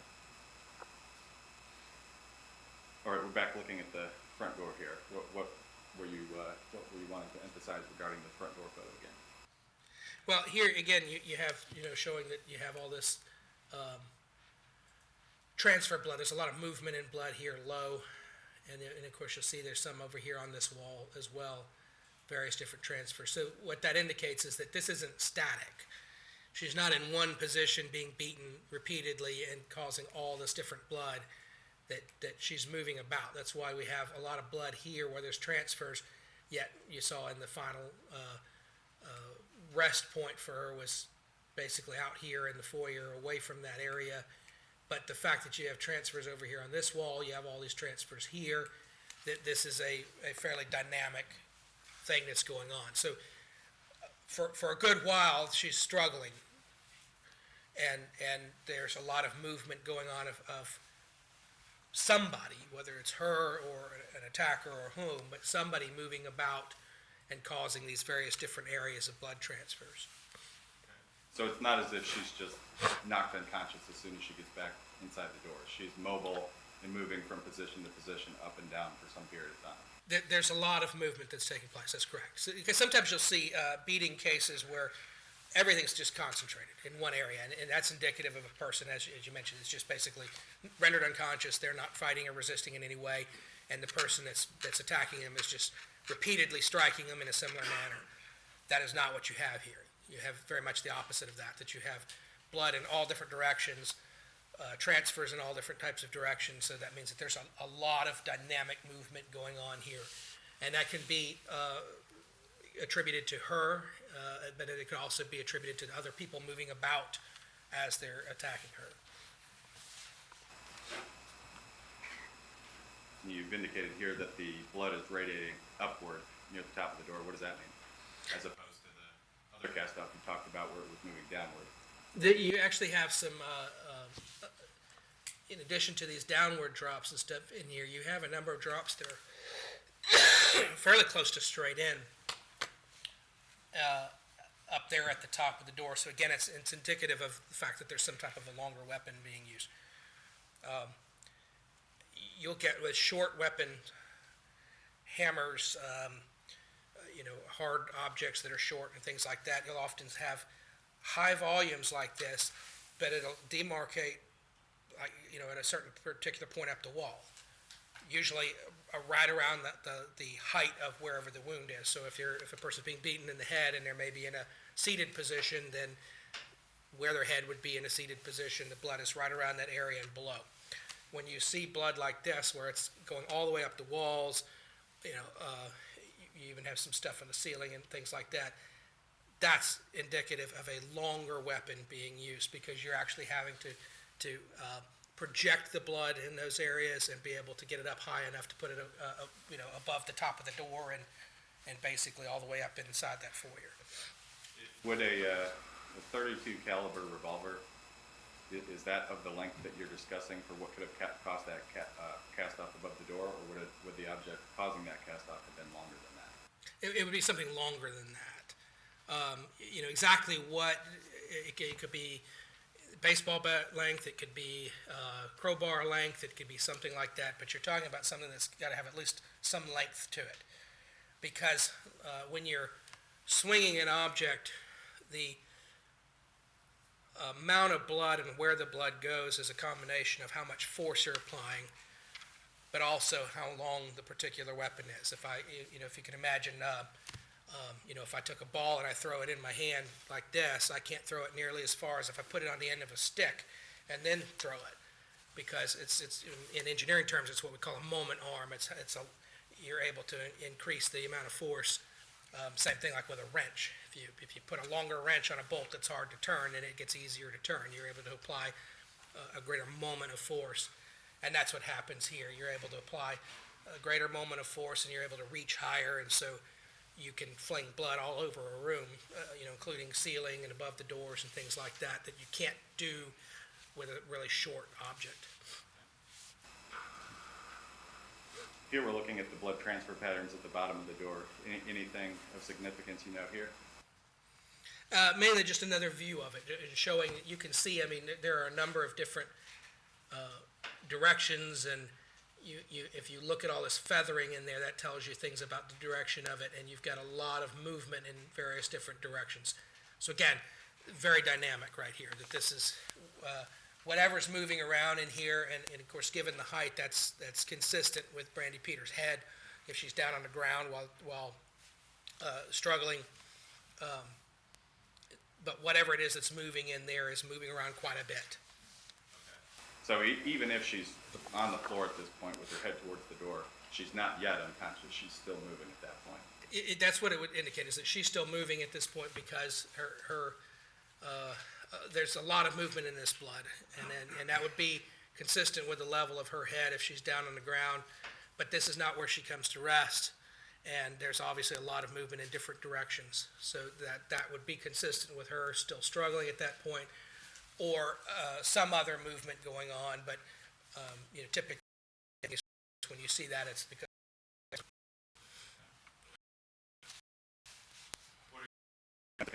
It's on the you guys again up here with some impact is likely standing.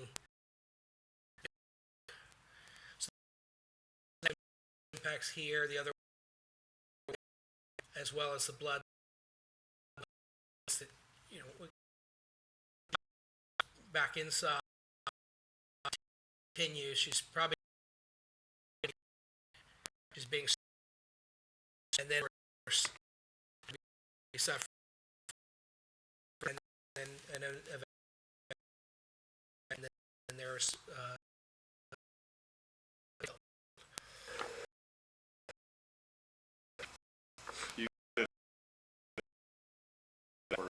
the way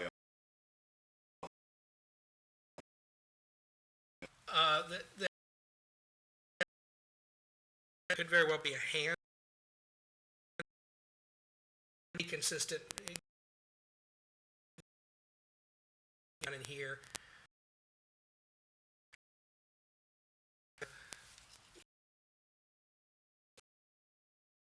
Or, either in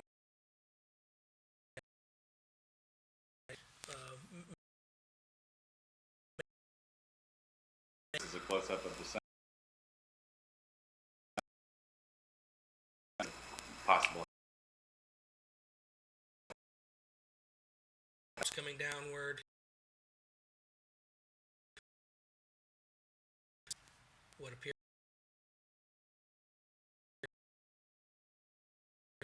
How about lower? for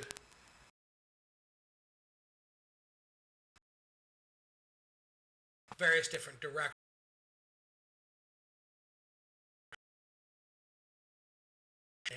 Somebody's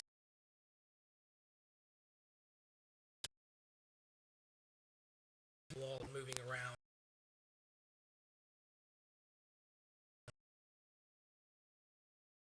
Done.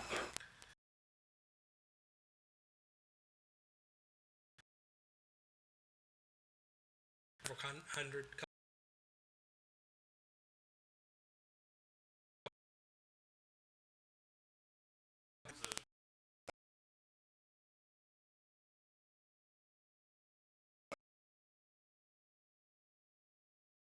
Explain how hard.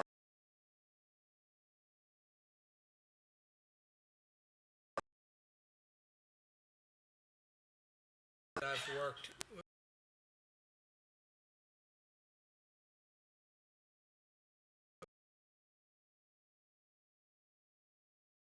equal to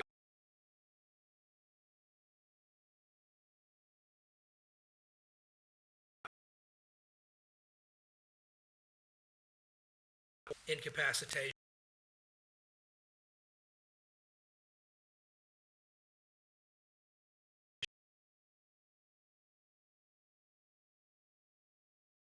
What are you noting?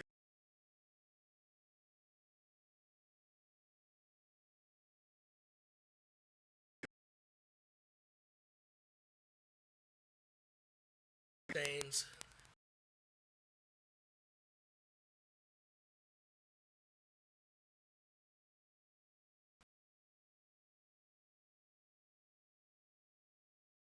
Have some areas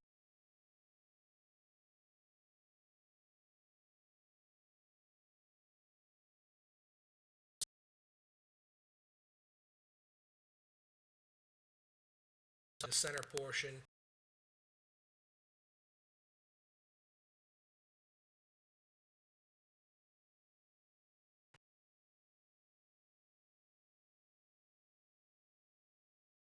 whoever is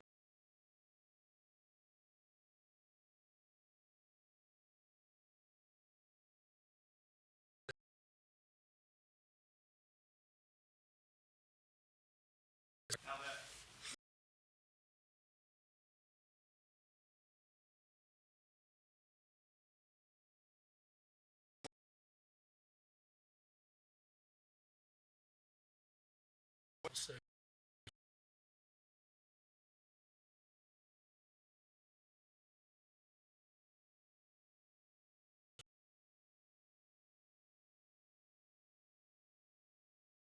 Exactly.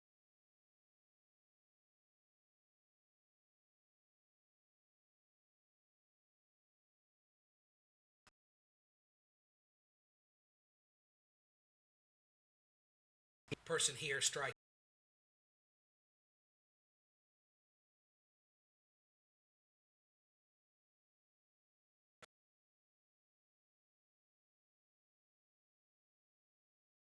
different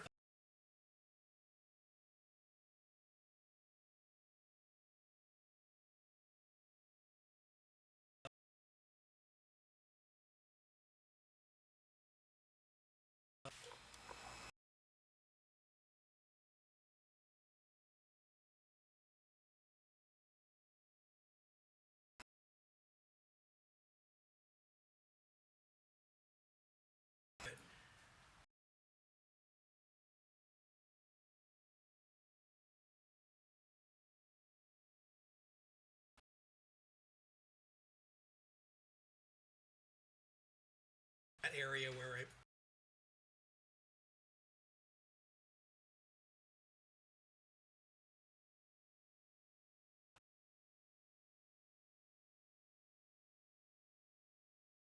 comparison to the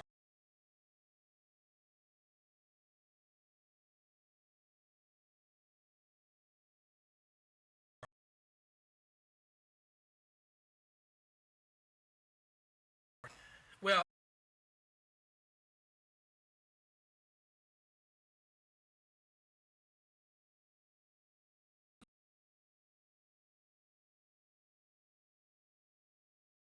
sort of a pattern. So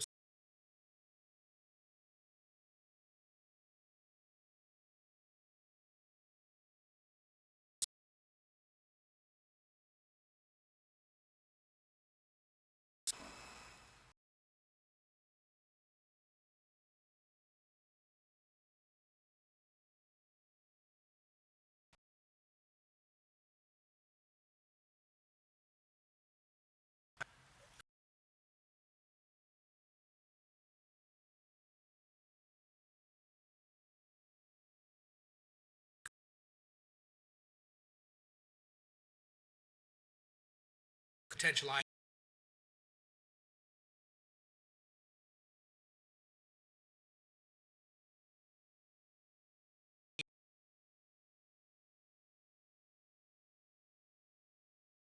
Brand or type that in.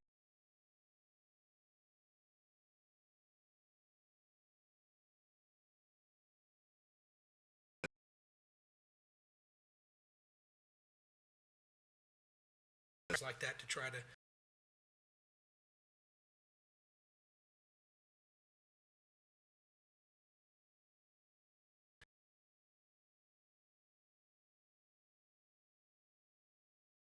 The shoe impression.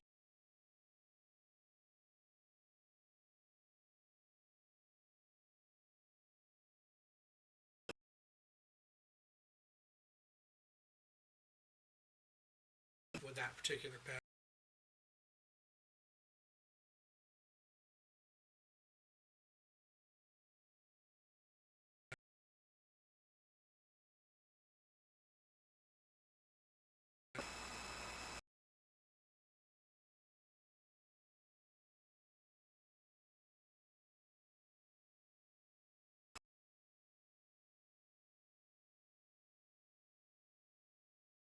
So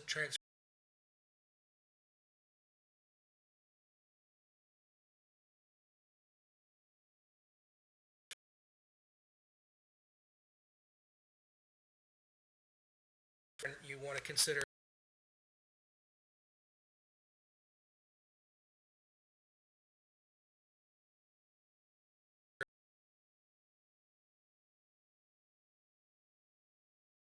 making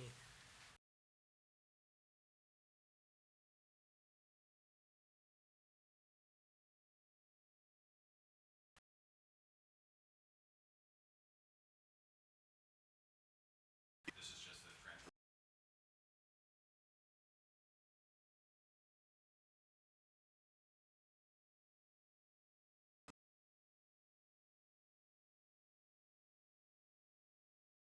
right here.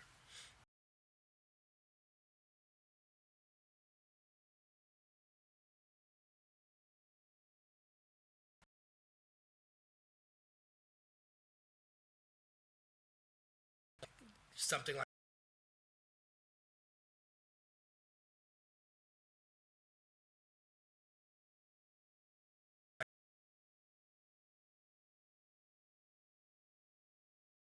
potential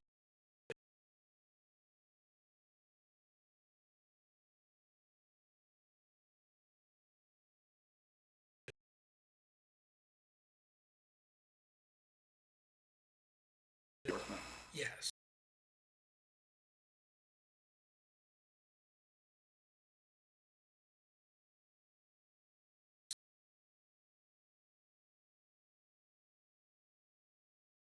Objection, please.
Okay, if you have a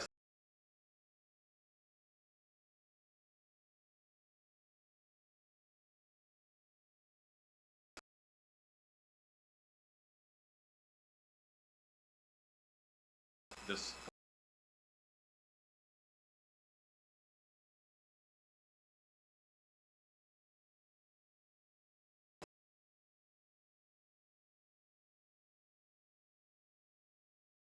you've identified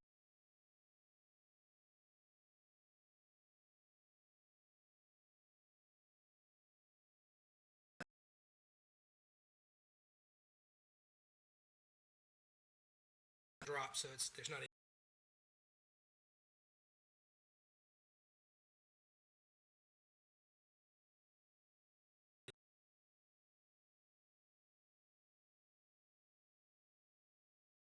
That means the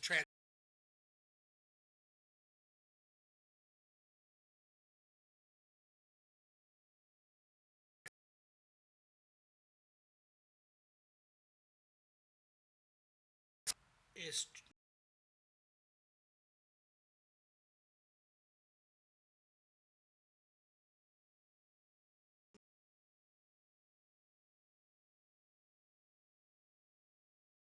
this could very well be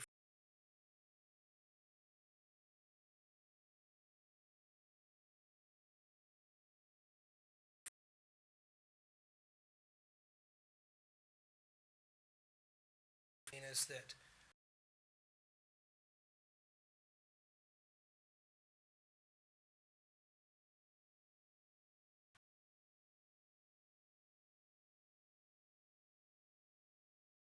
blood source.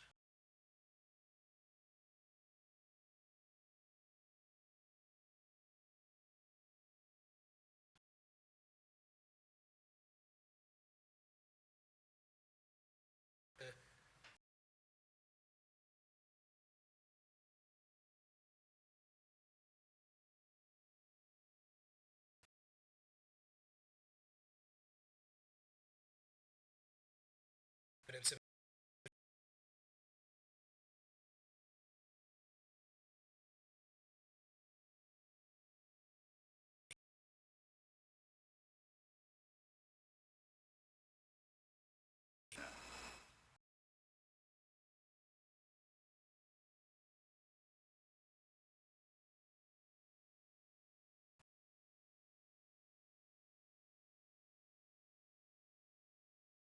you've identified here.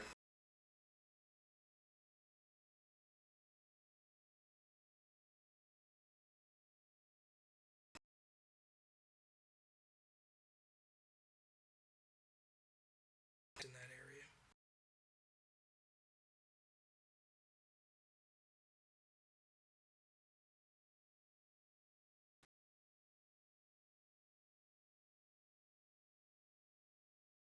That area there is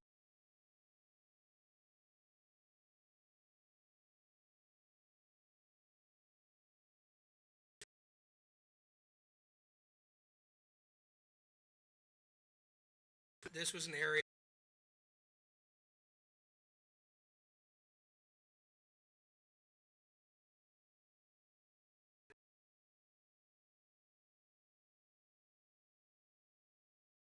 Before.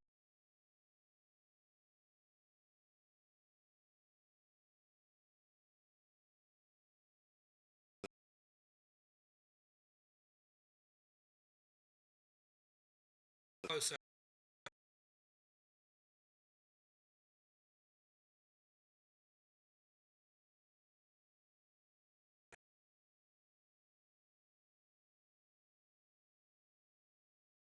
Linear.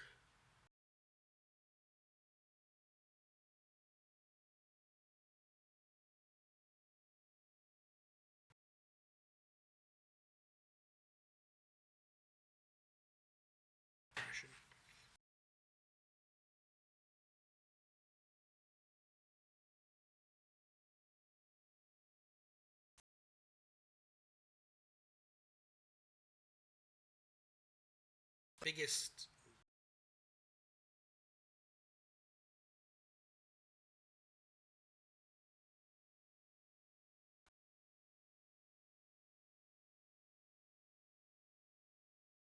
or relative to the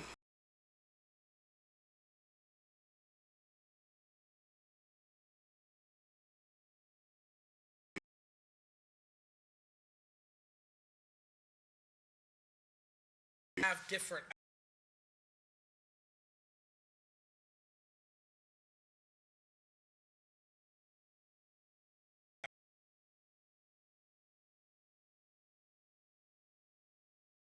had those sort of linear structure.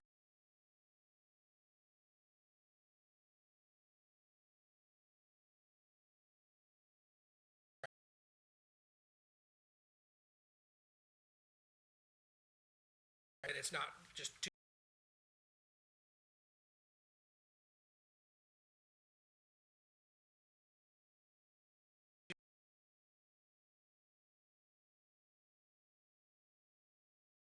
Both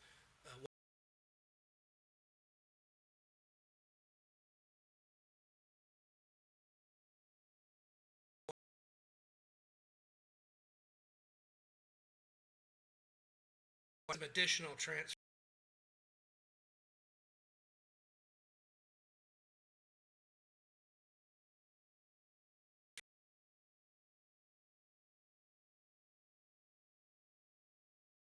Close-up area.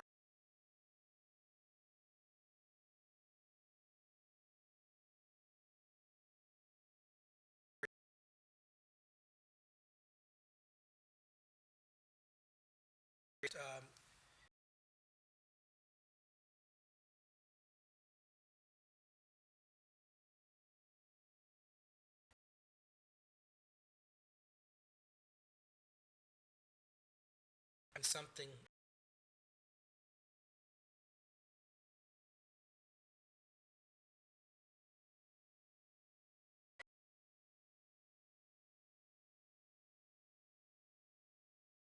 blood drop. So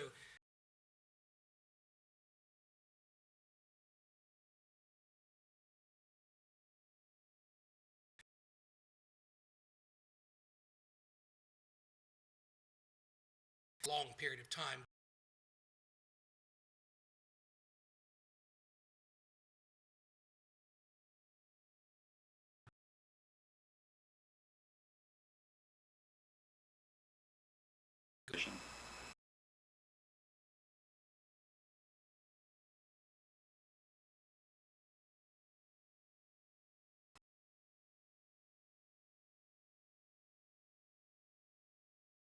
Shape right there.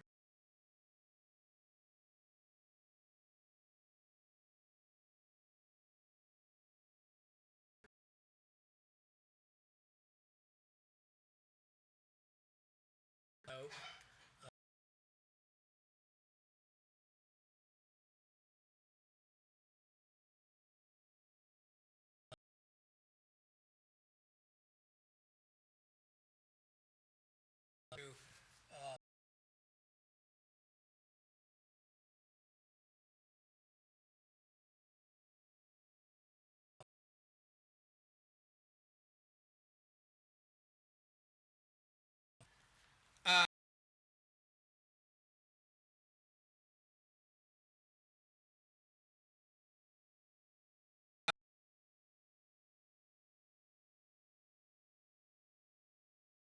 To it, but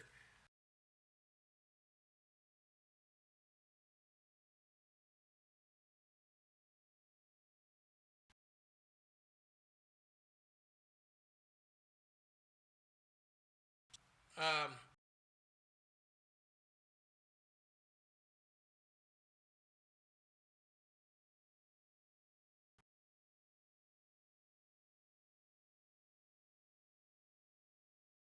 hand.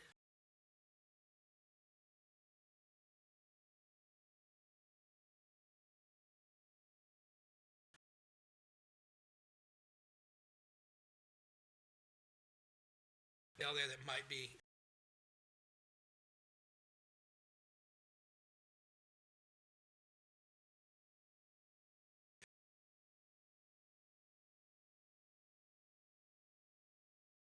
significance do you net there on the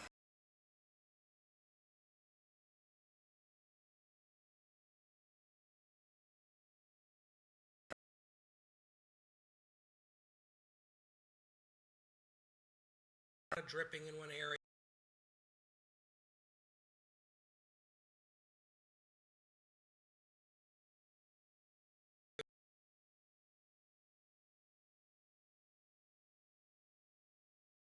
Deposit.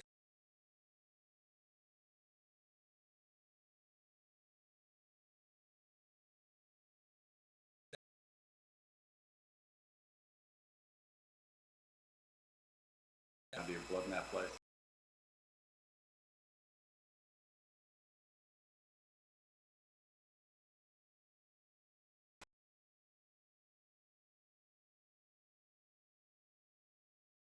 Note about the bottom of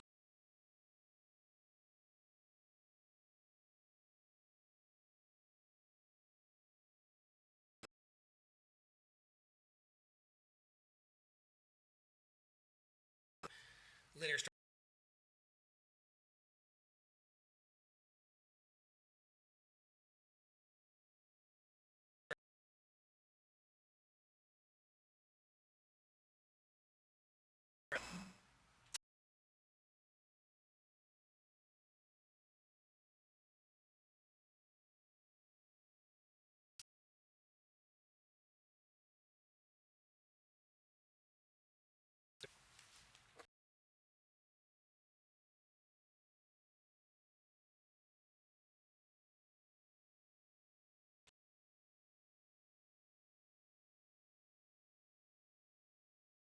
reports indicating no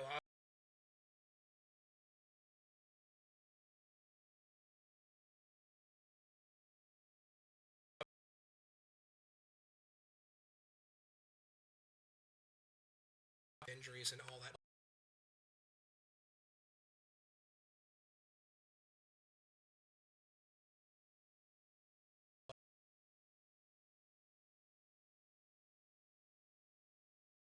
Significant quantity.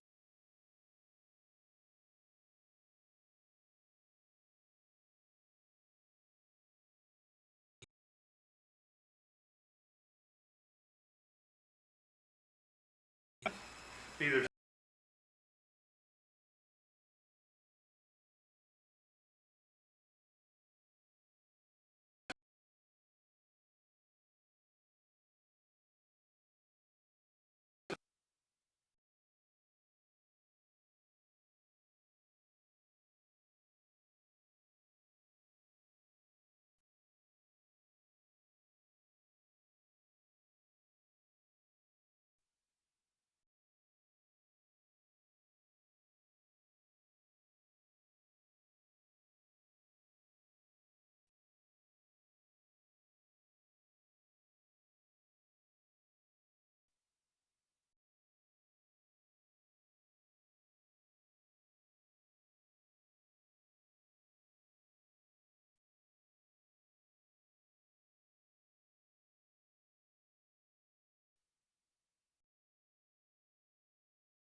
next photograph.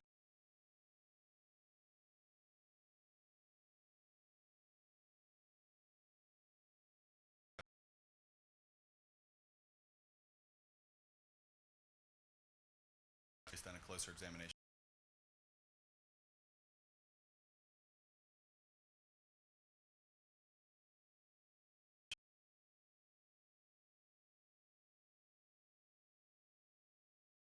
What if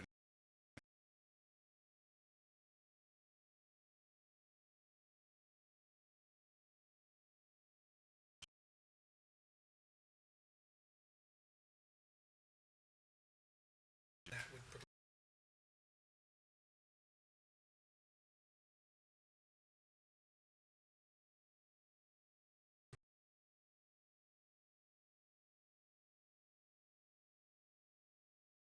you have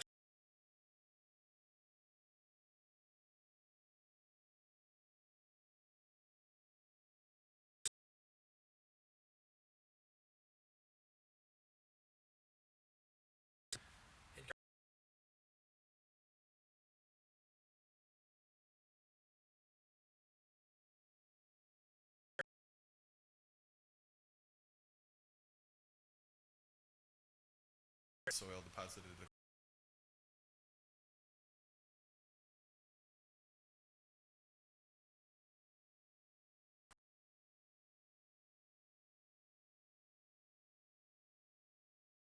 applications where you think that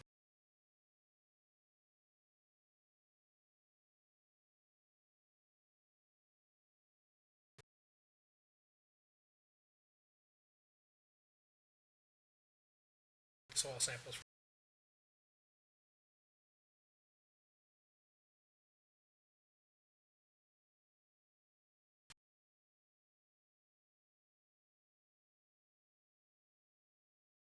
on the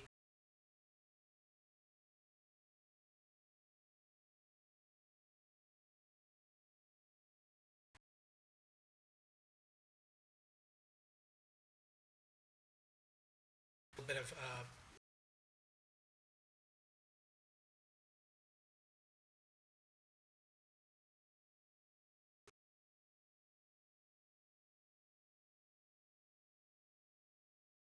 all these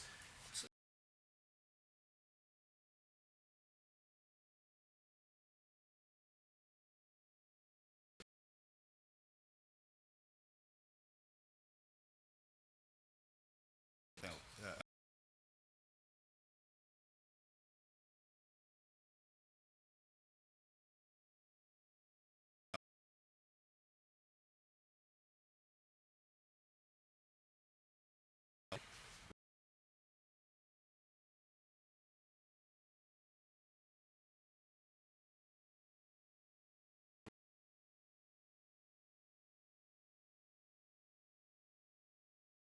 but immediately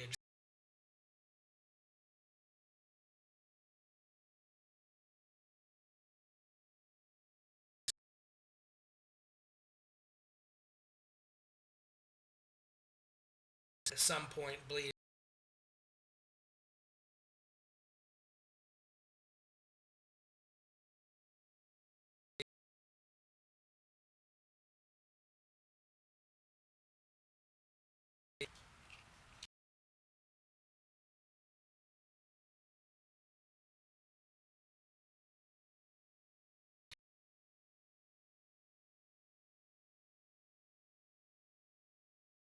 and of course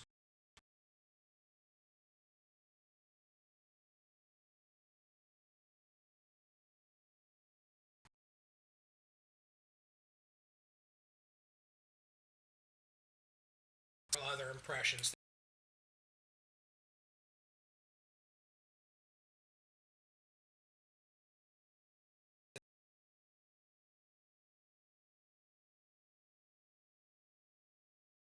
and does this photograph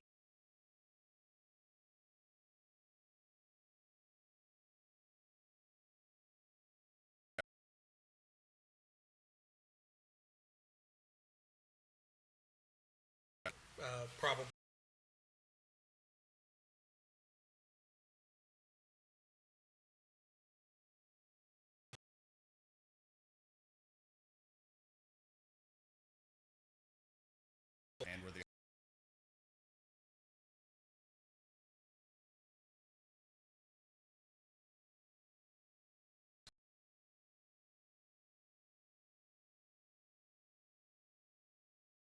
deposited by the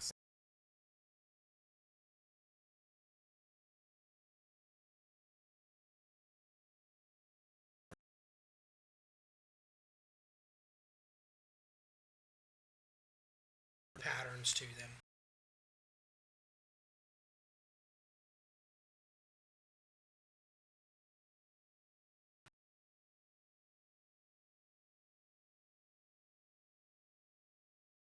There are, and we'll see.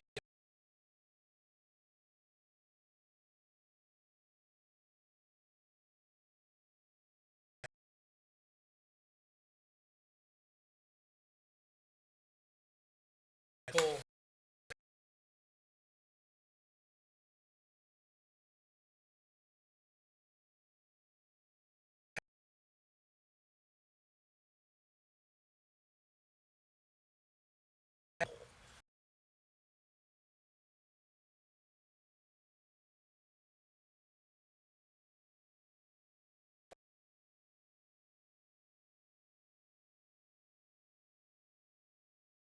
that you have.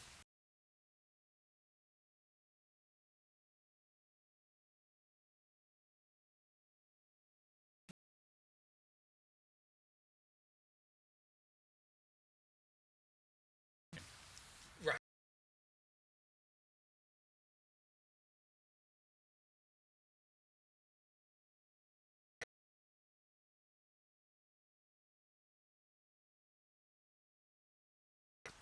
This is just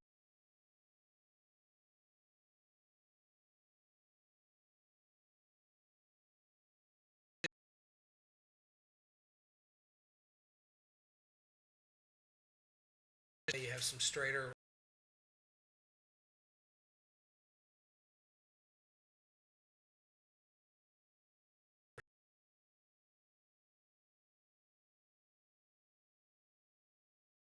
It can't really okay.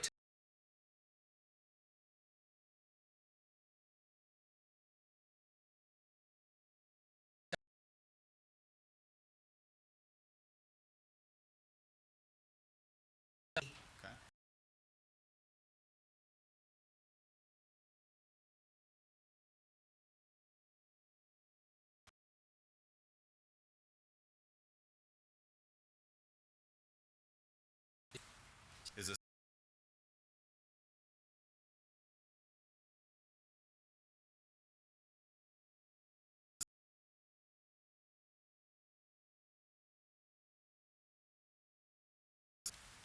type.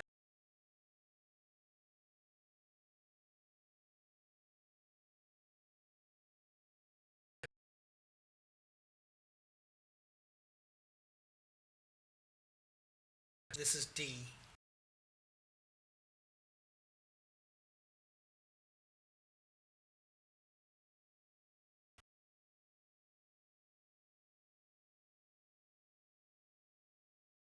Setting off of that.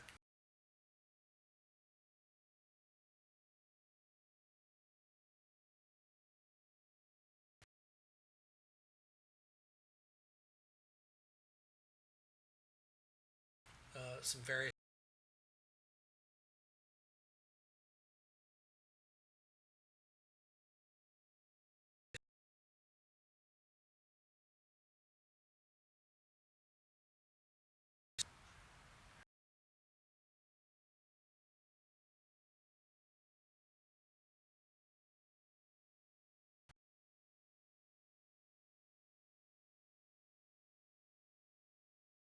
here and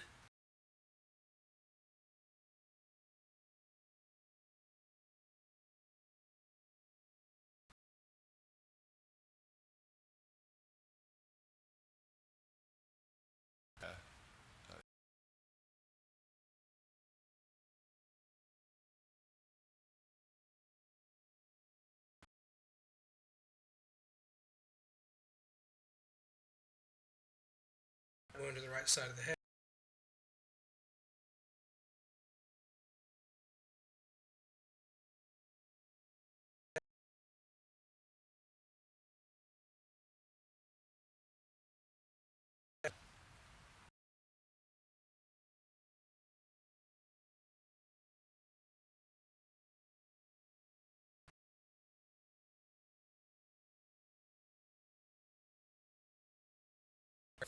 weapon would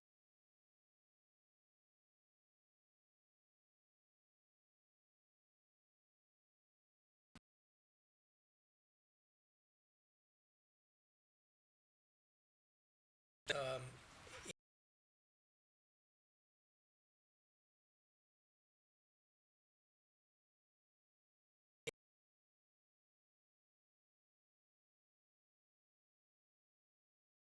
we have a,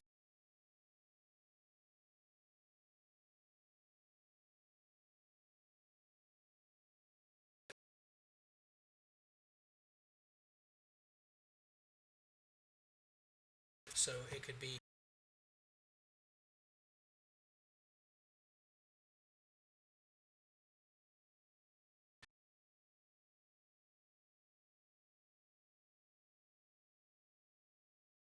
these are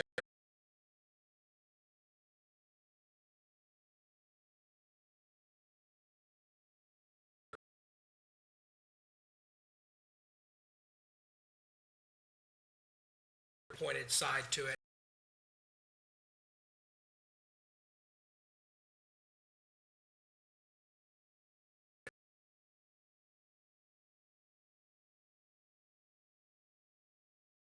would have caused